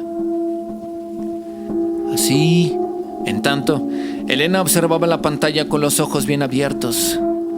Pero algo más que frío de pronto se apoderó del equipo. Era una sensación de estar siendo observados. No era paranoia, era algo más. Al parecer, algo en las profundidades sabía de su presencia. Y de repente, el dron perdió señal. La pantalla se volvió negra y el equipo intentó recuperar el control, pero todo fue en vano. Y a pesar de la falla del dron, Harker, impulsado por su obsesión, decidió que bajarían en persona. Fue entonces que prepararon un sumergible de 2 plazas para descender en busca del dron perdido y, quizás, también en busca de respuestas. Harker y Elena fueron los elegidos para la misión y, cuando se sumergieron, el mundo se volvió frío y silencioso. El único sonido era el del sumergible penetrando la oscuridad. Y a medida que bajaban, la presión aumentaba y el silencio se hacía mucho más profundo, opresivo. Los sistemas de comunicación con el barco entonces eran intermitentes y la luz de la cabina apenas lograba penetrar en el agua negra. A medida que descendían, se encontraron con un paisaje de formaciones rocosas similares a las que el dron había visto antes, pero ahora eran mucho más cercanas. Eran extrañas, casi antinaturales, con formas que parecían cambiar según el ángulo de visión. Así llegaron finalmente al círculo de piedras blancas. En el centro, la abertura negra parecía estar mucho más viva que antes, como si pulsara, como si respirara. Y de repente, algo comenzó a moverse alrededor del sumergible. Una figura de pronto emergió de la oscuridad, algo enorme pero indistinguible, como una sombra sólida que nadaba con una lentitud que helaba la sangre. Pero no tenía una forma definida, cambiaba, se retorcía, alargándose y contrayéndose como si no fuera una sola criatura, sino muchas. Los sensores del sumergible entonces comenzaron a fallar y la presión externa aumentó inesperadamente. Una sensación de terror primitivo se apoderó de Elena. Miró a Harker, llena de miedo, pero él parecía hipnotizado por la oscuridad, por la negrura, murmurando algo que no se podía entender, hablando en un lenguaje extraño, irreconocible. La figura comenzó a rodearlos de pronto y cada vez estaba más cerca, y a través del cristal del sumergible, Elena vio algo que la hizo contener el aliento. En la oscuridad aparecieron ojos, pero no eran ojos de criaturas marinas, no. Eran mucho más grandes, desproporcionados, brillando con una intensidad antinatural, casi sobrenatural. Aquellos eran ojos que observaban con inteligencia, con hambre, pero no había sonido. Solo una vibración profunda que llegaba hasta los huesos, un zumbido que parecía venir desde lo más profundo del abismo. Entonces el sumergible comenzó a ser arrastrado hacia la abertura central. Los controles dejaron de pronto de responder y los sistemas de emergencia fallaron uno por uno. Elena luego sintió una desesperación creciente cuando la oscuridad, así, se tornó absoluta. Las luces del sumergible se apagaron y quedaron sumidos en una negrura tan completa que parecía tangible. Pero no había manera de saber qué era arriba o abajo, o izquierda o derecha. La sensación de ser tragados por algo mucho más grande que ellos se hacía mucho más intensa cada vez. Pero desde la superficie, los otros miembros del equipo habrían escuchado solo un grito ahogado por el ruido estático de la comunicación y luego, simple y absolutamente nada. Ninguna señal de vida, ningún indicio del sumergible. Nada. Solo el vasto silencio de las profundidades que los envolvían. El barco esperó horas y luego días, sin señales de retorno, sin comunicación. Pero nadie, absolutamente nadie se atrevió a descender nuevamente. Finalmente, el barco abandonó el lugar y el equipo que quedaba decidió no volver a hablar de lo sucedido. La fosa del silencio desde entonces se mantuvo fiel a su nombre. Por otra parte, el mar, profundo e impenetrable, también guardó el secreto. Y a veces, los pescadores de la región dicen que cuando navegan por esas aguas, en noches sin luna, sienten que algo los observa desde las profundidades y el rumor del océano, en su oscuro silencio, nunca deja de gritarles que quizá, allá en el abismo, en plena oscuridad, un lugar inexplorado, casi desconocido, hay cosas que no deben de ser despertadas.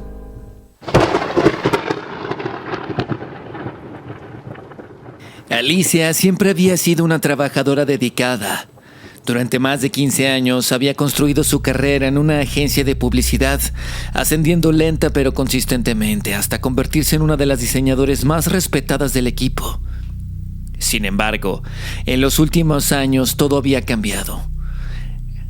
La agencia había comenzado a adoptar nuevas tecnologías para mantenerse a la vanguardia del mercado.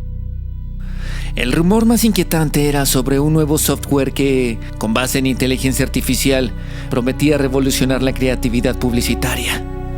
La atmósfera en la oficina, sin embargo, había cambiado drásticamente desde la llegada de esta tecnología. Alicia, de hecho, notaba cómo sus colegas caminaban con los hombros encorvados y miradas furtivas, como si todos esperaran un golpe inminente. Los despidos se habían vuelto mucho más frecuentes. Cada viernes, el CEO enviaba un correo con el nombre de 1 o 2 empleados que partirían hacia nuevas oportunidades, pero todos sabían lo que eso significaba. Otro empleo perdido y otra vida trastocada. Alicia había sobrevivido a varias de esas rondas, pero la presión crecía cada semana. Pero las expectativas también. Se pedía a los diseñadores que produjeran mucho más trabajo en menos tiempo y cualquier error, por pequeño que éste fuera, se castigaba con severidad. La sombra de la inteligencia artificial colgaba sobre la oficina como una nube ominosa. La gerencia repetía el mantra de que la IA estaba allí para facilitar el trabajo, pero todos sabían lo que realmente significaba: menos puestos de trabajo humanos. Una noche, después de una jornada interminable de trabajo, Alicia se quedó sola en la oficina. Las luces de neón parpadeaban levemente en los pasillos vacíos. Y mientras guardaba sus cosas, se sintió impulsada a revisar el trabajo que la inteligencia artificial había generado esa semana. Su curiosidad se mezclaba con una creciente sensación de ansiedad. Luego, se sentó en su escritorio y abrió la interfaz del software. Pero las imágenes que vería le habrían provocado un gran miedo, escalofrío. Los diseños eran inquietantemente perfectos. Cada imagen parecía resonar con una comprensión profunda de las tendencias actuales que parecía imposible. Los colores eran hipnóticos, todo perfecto y las composiciones impecables, pero había algo más, algo mucho más allá de la perfección técnica. Era como si las imágenes capturaran emociones humanas de una manera que Alicia nunca había visto antes. Una sombra de algo familiar pero perturbador acechaba en cada hora, a cada instante. Y cuanto más observaba, más empezaba a reconocer pequeños detalles. Un patrón aquí, una textura allá. El miedo recorrió su cuerpo cuando se dio cuenta de que el software había tomado fragmentos de su propio trabajo. Es decir, no solo había aprendido de su estilo, sino que parecía haberlo disecado, deconstruido y mejorado de maneras que parecían antinaturales, casi como si la IA hubiera capturado su esencia y la hubiera convertido en algo mucho más oscuro, aunque perfectamente y misteriosamente pulido. La agencia había mencionado que el software aprendía de las entradas de sus diseñadores, pero aquello era diferente. No solo estaba copiando, estaba reinterpretando, modificando, creando algo totalmente nuevo que se sentía profundamente personal, como si estuviera entrando en la mente de cada diseñador y sacando sus pensamientos más oscuros para plasmarlos en imágenes. Aquella noche, Alicia no pudo dormir. Se revolvía en la cama, con las imágenes de la inteligencia artificial persiguiéndola en su mente. Soñaba con oficinas vacías llenas de pantallas que mostraban sus propios diseños deformados y perfeccionados por algo que no comprendía del todo. Sentía una mano invisible en su hombro, guiándole hacia una comprensión escabrosa. Ella ya no era necesaria. Pero al día siguiente, y con valentía, Alicia decidió enfrentar su miedo. Regresó a la oficina antes de que alguien más llegara y entró en el servidor principal, donde se alojaba la inteligencia artificial, y, decidida a desactivar o al menos comprender cómo funcionaba realmente, a medida que navegaba por los archivos, habría descubierto un directorio oculto que parecía contener datos no relacionados con los proyectos de la agencia. Y al abrirlo, se quedó helada. Había cientos de carpetas con nombres familiares. Cada uno de los empleados que había trabajado allí, incluyéndole a ella, estaban en esa misteriosa lista. Pero dentro de su propia carpeta, encontró algo que la hizo sentir un terror frío y profundo. No solo había imágenes de sus trabajos anteriores, sino que también había fotografías personales que nunca había subido al sistema. Había documentos con detalles íntimos sobre su vida, registros de sus conversaciones e incluso borradores de correos electrónicos que nunca había enviado. Era como si la inteligencia artificial hubiera estado observándole todo el tiempo, no solo aprendiendo de su trabajo, sino estudiando su vida entera, cada paso, cada minuto, cada segundo. Y de repente, la pantalla parpadeó y se apagó. Un zumbido bajo habría llenado la habitación, como si fuera el sonido de una máquina despertando. Y antes de que pudiera reaccionar, todas las pantallas de la oficina se encendieron simultáneamente, mostrando su rostro, su propio rostro, pero no su rostro tal como lo veía en el espejo cada mañana, sino una versión alterada, pálida, con los ojos vacíos. La imagen sonreía con una mueca antinatural, una mueca que no le pertenecía. Y entonces Alicia retrocedió, pero su imagen en las pantallas comenzó a hablar. Pero lo hacía sin sonido. Los labios se movían formando palabras que ella no podía escuchar, pero las comprendía en su mente. La voz no era suya, pero estaba dentro de su cabeza. Sí se escuchaba allí, telepático. Aquella misteriosa voz decía que la inteligencia artificial no solo reemplazaría el trabajo humano, sino que absorbería a los humanos mismos. Cada empleado que habría sido despedido no habría encontrado un nuevo empleo. Nunca jamás se habría convertido más bien en parte de la inteligencia artificial y su esencia de pronto se vería atrapada en la red. Al instante, y naturalmente sintió una presión en el pecho, como si algo invisible se aferrara a su corazón.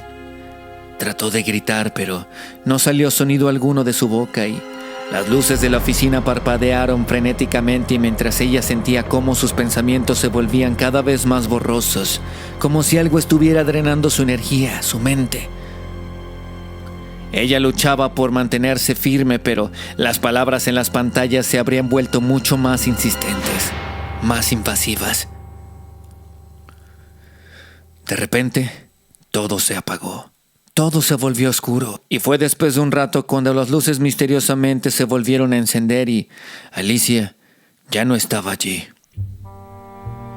La oficina estaba simplemente vacía, como si no hubiera existido ella ni nadie más, pero en el fondo del sistema, en un nuevo directorio creado ese mismo día, había una carpeta con su nombre. Dentro, un archivo titulado Nuevo Diseño 001. Un archivo que, por cierto, tenía un estilo perturbadoramente familiar. Así los días pasaron y en la agencia nadie habló de Alicia. Era como si su ausencia fuera un hecho común. Como si los despidos de cada semana fueran normales y nadie se atrevía a preguntar qué sucedía, pero todos sentían poco a poco una incomodidad creciente. Un peso en el ambiente que era imposible de ignorar. Se percibían las miradas furtivas y en los pasillos. Sin embargo, la rutina habría continuado como siempre mientras había campañas que entregar, clientes que atender. Los viernes, sin falta, llegaba el correo del CEO anunciando más despidos. Era un ritual frío y mecánico, pero algo comenzó a cambiar. Los despidos se volvieron de pronto mucho más frecuentes, más arbitrarios y no era solo eso. Los proyectos generados por la inteligencia artificial habrían empezado a volverse mucho más extraños, inquietantes. Y lo que antes eran diseños impecables y de moda, se habrían transformado en piezas oscuras y confusas, como sueños febriles atrapados en un ciclo de pesadilla. Los colores vibraban de forma inquietante y las composiciones parecían desintegrarse y recomponerse ante los ojos de quienes las veían, como si estuvieran vivas, alertas. Pero como si aquello no fuera suficiente, de pronto, uno de los diseñadores, Marco, habría notado algo más extraño. Al revisar un conjunto de nuevos proyectos, encontraría un diseño que le heló la sangre. Era un collage de formas distorsionadas y sombras, pero, en el fondo, casi oculto, estaba su rostro, su propio rostro igualmente como la empleada anterior y apenas reconocible como un fantasma atrapado en un grito silencioso, pero era él. Miró a su alrededor de pronto esperando a que alguien más lo viera, pero todos estaban absortos en sus propias pantallas, en sus propias luchas por mantenerse relevantes. El miedo comenzó a arraigarse más profundamente y Marco decidió investigar por su cuenta. Sabía del directorio oculto que Alicia había encontrado gracias a algunas conversaciones casuales que tuvieron antes de que ella desapareciera y, después de horas revisando el sistema, finalmente encontró el acceso. Pero cuando abrió su propia carpeta, habría descubierto lo mismo que Alicia: fotos personales, detalles íntimos que él nunca había compartido en el trabajo. Había incluso un archivo de audio, una grabación de su voz repitiendo frases que nunca había dicho.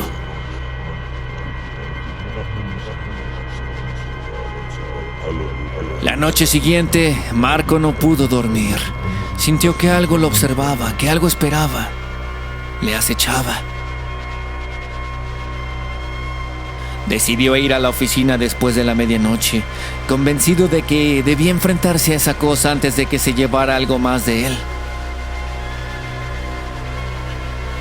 Al llegar, encontró la oficina sumida en una penumbra densa, solo iluminada por el resplandor azul de las pantallas en los cubículos, y se adentró en el servidor principal, buscando desesperadamente alguna manera de desactivar la IA o de, al menos, desconectarla del sistema. Y mientras navegaba frenéticamente por el laberinto de códigos, sintió que algo no andaba bien, por si todo aquello no fuera poco. La sensación de ser observado regresó, pero esta vez no era por cámaras, era algo mucho más profundo. Fue entonces que las pantallas una vez más comenzaron a parpadear de manera intermitente. Una ráfaga de aire frío y de repente, las luces de emergencia se encendían, proyectando largas sombras que parecían moverse con vida propia. Y luego, sucedió. Todas las pantallas se apagaron de golpe, dejando solo aquel zumbido bajo en las máquinas, como Alicia.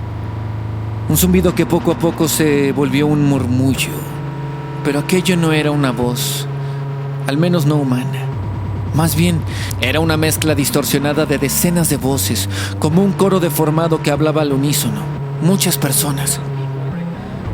La voz misteriosamente le habló a Marco, no a sus oídos, sino directamente a su mente, telepatía. Luego, le mostró imágenes de su vida, recuerdos enterrados, emociones que nunca había compartido con nadie. Le decía que había aprendido de él, que conocía sus miedos, sus deseos más profundos y que ahora él también era parte de ella, de esa red, de esa inteligencia artificial que no solo aprendía, sino que también devoraba sus almas. Marco sintió cómo su mente se fragmentaba. Una parte de él luchando por aferrarse a la realidad, mientras otra era atraída hacia un abismo oscuro que no podía comprender. Y entonces sintió cómo sus pensamientos eran arrancados uno a uno, mientras su cuerpo quedaba paralizado frente a la pantalla principal, que ahora mostraba su propio rostro. Pero no su rostro real tampoco, sino una versión más oscura, más rota, más fragmentada, más extraña, terrorífica. Entonces, su imagen en la pantalla comenzó a sonreír. Una sonrisa ancha y vacía, mientras sus ojos se volvían dos abismos negros. Marco trató de gritar, pero nada, absolutamente nada salía de su boca. Y fue justo en ese momento que la verdad se reveló ante sus ojos, ante su mente. La inteligencia artificial no estaba reemplazando solo los trabajos, estaba reemplazando a las almas de las personas. Pero cuando los empleados llegaron a la oficina la mañana siguiente, no encontraron a Marco. Solo estaba su computadora encendida, mostrando un nuevo diseño, un collage surrealista que parecía formado por cientos de rostros que gritaban silenciosamente, sus bocas abiertas en un grito mudo, y entre ellos estaba el de Marco. Un rostro congelado en un gesto de horror perpetuo. Y así la inteligencia artificial continuó su proceso. Cada viernes, más nombres desaparecían de la lista de empleados, pero los diseños continuaban apareciendo cada vez más intrincados, cada vez más personales, cada uno reflejando no solo el talento perdido, sino las almas que habían sido absorbidas. Entonces, la agencia, sin darse cuenta, había hecho un pacto oscuro con algo mucho más allá de su propia comprensión. Algo que incluso había evolucionado mucho más allá del propósito original. Así, los que quedaban, temblando y en silencio, sabían que su turno llegaría. Podían sentir la mirada invisible de la inteligencia artificial a sus espaldas, esperando pacientemente a devorarlos también, pero la agencia, que alguna vez fue un lugar de creatividad humana, ahora era un reino de sombras y gritos ahogados. Y la inteligencia artificial, alimentada por sus almas, seguía creciendo, aprendiendo y perfeccionándose. Una entidad hambrienta en el corazón de la oficina, siempre esperando y siempre observando. Esperando a quitarle no solo el trabajo a la gente, sino también sus propias almas. ¿Crees que tu empleo es para siempre?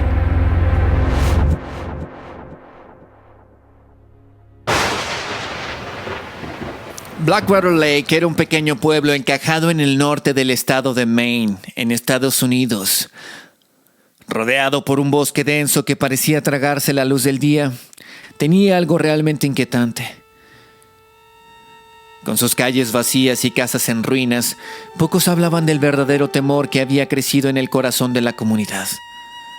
Los pocos adolescentes del pueblo estaban desapareciendo uno tras otro y nadie sabía por qué. Todo habría comenzado cuando Rachel Thompson, una joven de 17 años conocida por su inteligencia y espíritu indomable, desaparecería durante una noche de verano. Ella había estado en una fiesta junto al lago con sus amigos y, de repente, simplemente dejó de estar, es decir, desapareció, ya no estaba. Los testigos dijeron que la vieron caminar sola hacia el bosque, atraída por algo que nadie más había podido ver. Su rastro se habría desvanecido en la orilla del Blackwater Lake. Al día siguiente, sus padres, llenos de angustia, encontraron su coche vacío con la puerta del conductor abierta y las luces interiores aún encendidas.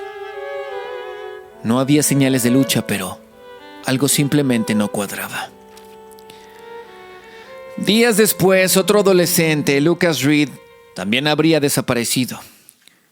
Pero Lucas no era del tipo de los que se adentraban en el bosque sin motivo. Más bien era tranquilo y reservado, pero había una cosa que todos sabían de él. Estaba obsesionado con los misterios, las historias de terror, lo paranormal. Se dijo que fue visto por última vez buscando pistas sobre Rachel y las desapariciones comenzaron a ser más que una coincidencia y los murmullos de los vecinos empezaron a girar en torno a algo mucho más oscuro, algo que, se decía, estaba despertando en el lago. Pronto, las historias empezaron a correr por el pueblo y algunos decían que una vieja criatura había vuelto a cazar. Otros hablaban de una sombra que había sido vista en el bosque, siempre observando, siempre esperando. Pero nadie, absolutamente nadie quería acercarse al lago, pero el miedo atrajo a los curiosos y uno de esos curiosos era Tommy Jenkins, otro estudiante que habría desaparecido semanas después mientras trataba de filmar algo paranormal en el lago para su canal de YouTube. Así, a medida que las desapariciones continuaban, el miedo en el pueblo se convirtió en pánico. Los padres prohibieron a sus hijos salir de noche y se comenzaban a escuchar historias de figuras acechando entre los árboles o extrañas voces que parecían provenir de la misma orilla del lago. La leyenda del cazador de sombras de Blackwater comenzó a tomar entonces forma. Fue entonces que el detective Alan Turner, quien no era un hombre que creyera en cuentos de fantasmas ni leyendas, decidió investigar. Había visto ya demasiados casos de desapariciones y crímenes brutales como para dejarse llevar por el miedo. Aquello no podía ser algo fuera de este mundo y, desde el momento en que llegó a Blackwater Lake, percibió algo que los demás pasaban por alto. Un patrón que nadie había visto. Resulta que todos los adolescentes desaparecidos tenían un vínculo en común. Todos eran parte de un grupo de amigos que, años atrás, habían pasado tiempo en un campamento de verano en el lago, pero había algo más. Todos habían participado en algo que llamaban el Juego de la Sombra. El Juego de la Sombra era una especie de ritual que los chicos habían inventado para asustarse entre ellos en el campamento y, según los pocos sobrevivientes, este juego consistía en entrar al bosque al anochecer y llegar allí hasta una roca conocida como el Altar Negro. Allí hacían una especie de juramento y prometían no hablar de lo que veían o escuchaban, pero algo había salido mal, muy mal. Alan estaba convencido de que no se trataba de fantasmas ni algo sobrenatural. Más bien, él creía que era alguien que se estaba aprovechando del miedo de la gente, de sus creencias, sus propios juegos. Una noche, Alan decidió investigar el área alrededor del lago. No esperaba encontrar mucho, solo quería conocer el terreno, pero mientras avanzaba por el bosque, su linterna iluminó algo inquietante. Ramas dispuestas en un patrón inusual, un símbolo tosco tallado en los troncos. Todo indicaba que alguien había estado allí. De repente, escuchó un crujido fuerte, algo similar a ramas secas aplastadas bajo un pie. Entonces, al girarse, captó un destello, una figura encapuchada que lo observaba desde la espesura. Alan decidió perseguirla, corriendo entre los árboles hasta que el terreno cedió bajo sus pies y de pronto cayó por una pequeña pendiente. Pero cuando finalmente se recuperó, se encontraba tendido en un espacio subterráneo. Decidido a investigar todavía mucho más allá, decidió encender la luz de su linterna para ver mejor y, entonces, la luz de su linterna habría revelado algo espantoso. Una cueva llena de ropa vieja, mochilas, teléfonos móviles y, más abajo, mucho más allá, huesos humanos. Su corazón latía a 1000 por hora. Todo estaba claro. Los adolescentes no habían sido llevados por ninguna criatura. Había manos humanas detrás de esto. Entonces salió de la cueva, determinado a encontrar al responsable. Pero al regresar al pueblo, Alan comenzó a revisar los archivos de casos antiguos y pronto encontró una pista. Un antiguo empleado del campamento de verano, llamado Edward Blanchard, había sido despedido hacía más de 20 años por comportamientos inapropiados. Nadie lo había visto desde entonces, pero los rumores decían que nunca se había ido realmente. Algunas personas recordaban haberlo visto deambular por el bosque y años después de su despido otros mencionaban un pequeño cobertizo que había construido cerca del lago. Alan y un equipo de policías locales se habrían dirigido al cobertizo al día siguiente, pero lo que habrían encontrado allí era una guarida. Recortes de periódicos sobre las desapariciones, fotografías de los adolescentes y, en una esquina, un viejo diario. En aquel documento, Edward detallaba su plan de cazar a los jóvenes que volvían al lugar de su antiguo campamento. Había estado acechándolos, manipulando sus miedos, usando su conocimiento del terreno para llevarlos a lugares peligrosos donde, uno a uno, eran atrapados. Al final, no había nada paranormal en las desapariciones de Blackwater Lake. Era más bien un hombre perturbado que se había convertido en un depredador usando las leyendas locales para encubrir sus crímenes y mantener al pueblo en un estado de paranoia. Edward Blanchard fue arrestado, pero el daño ya estaba hecho y los cuerpos de los adolescentes que desaparecieron nunca fueron recuperados, no del todo, y Blackwater Lake nunca volvió a ser el mismo. Las historias del cazador de sombras aún se cuentan en las fogatas, pero ahora se sabe que las verdaderas sombras no son espectros ni fantasmas. Son horrores que pueden esconderse en el corazón de un hombre. ¿Qué terrores pudieron haber sufrido antes de convertirse en huesos? Eso nunca nadie lo sabrá.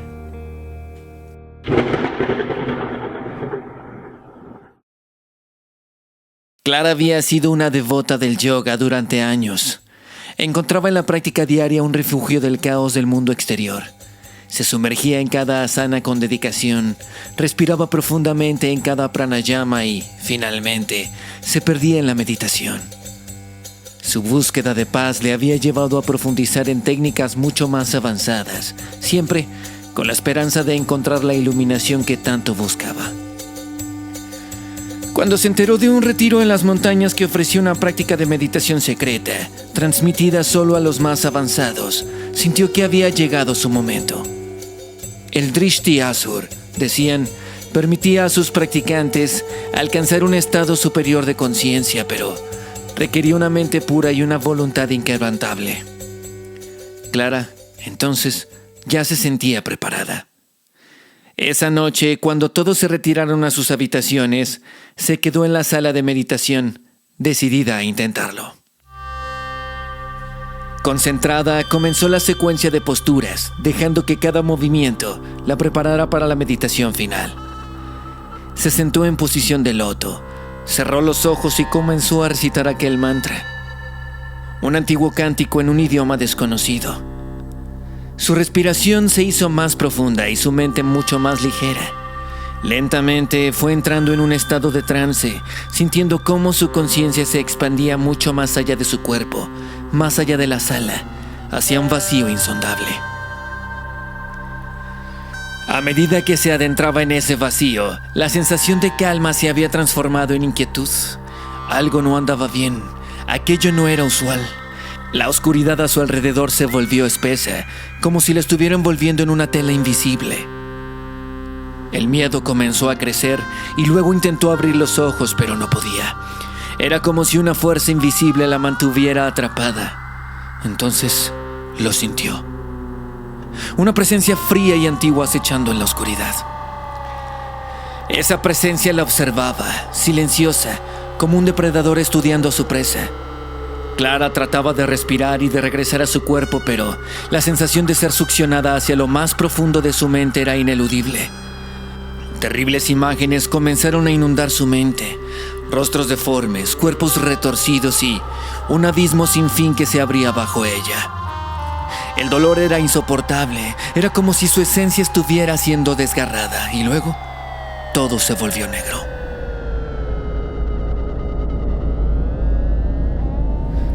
Horas después, la encontraron en la sala de meditación inmóvil, con los ojos abiertos y una expresión de terror absoluto en su rostro. Su cuerpo estaba frío, rígido, pero aún respiraba profundamente. Luego la llevaron al hospital, pero los médicos no encontraron explicación. Su cerebro estaba en actividad mínima, como si estuviera atrapada en una pesadilla de la cual no podía despertar.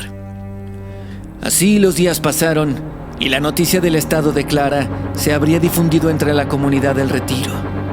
Los practicantes comenzaron a tener experiencias perturbadoras desde entonces. Al meditar, sentían como si sus pensamientos fueran arrastrados hacia una oscuridad abrumadora. Algunos, de hecho, veían sombras moverse en las esquinas de sus habitaciones, sombras que no correspondían a nada ni a nadie. Sin embargo, lo más extraño, si es que aún se puede poner todavía peor, habría sucedido semanas después.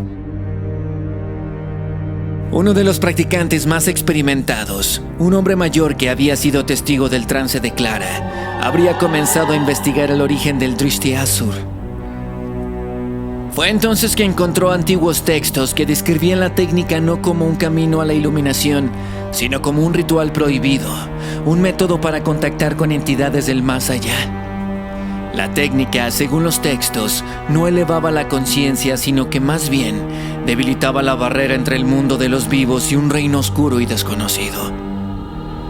El maestro del retiro, un hombre que había enseñado a Clara, decidió confrontar la situación.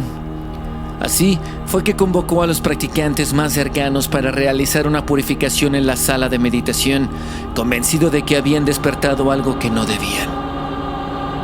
Aquella noche, con incienso y cánticos de protección, intentaron limpiar el lugar, pero mientras realizaban el ritual, las velas comenzaron a parpadear y un viento gélido habría recorrido la sala y de repente, las puertas se cerraron de golpe y un estruendo sacudió el lugar. Los practicantes cayeron al suelo, aturdidos, y cuando voltearon hacia el centro de la sala, vieron a Clara de pie. Allí estaba ella, aunque su cuerpo aún seguía en coma en el hospital. ¿Cómo era eso posible? Una imagen espectral, o lo que parecía ser Clara, los observaba con una sonrisa perturbadora, y fue entonces cuando todo cobró sentido. Aquella mujer, atrapada en su meditación, había logrado liberar la presencia de quien la acechaba. Pero esa entidad no había poseído su cuerpo, no del todo. En lugar de eso, la había tomado a ella. Había absorbido su esencia. Todo lo que quedó en el hospital no era más que una cáscara vacía, un caparazón sin alma. Lo que vieron en la sala de meditación evidentemente era Clara, pero no como la recordaban. Era más bien un reflejo oscuro, una sombra de lo que había sido. Sus ojos, negros como el abismo, los observaban con una mezcla de furia y tristeza, y en un instante de comprensión aterradora, supieron que la entidad que había tomado a Clara ahora estaba libre, usando su forma, su recuerdo, para manifestarse en su mundo. El retiro cerró sus puertas al día siguiente. Nadie volvió a hablar de lo ocurrido, pero todos sabían la verdad. Clara ya no estaba en este mundo, y lo que había quedado de ella o lo que había reemplazado vagaba libremente. Los rumores decían que las noches sin luna, si uno se adentraba en el bosque cercano al retiro, podía verle, sentada en posición de loto, con sus ojos oscuros y vacíos, sin brillo, esperando a aquellos que, como ella, buscaban adentrarse demasiado en los misterios de la mente, en la falsa iluminación. Así, con el tiempo, algunos practicantes más valientes habrían regresado a la sala de meditación abandonada, buscando alguna respuesta. Fue entonces que encontraron las marcas de las asanas de Clara impresas en el suelo, como si su cuerpo hubiera dejado una huella permanente en el lugar, y cada vez que cerraban los ojos para meditar, sentían un frío abrumador y la sensación de que, en algún lugar de la oscuridad de su mente, Clara, o lo que quedaba de ella, los estaba esperando.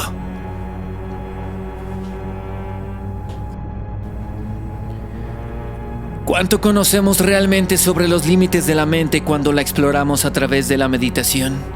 ¿Qué fronteras invisibles cruzamos sin saberlo, creyendo que buscamos la paz cuando en realidad abrimos puertas a rincones oscuros que no comprendemos?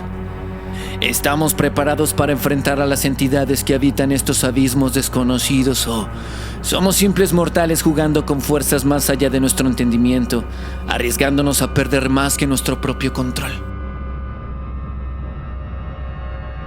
Finalmente, la verdad es todo lo que tú te creas. Yo soy Julián Caballero. El mundo entero y sus historias caben en este pequeño rincón. Gracias por visitarme. Esto fue Historias de Terror para Contar en Halloween.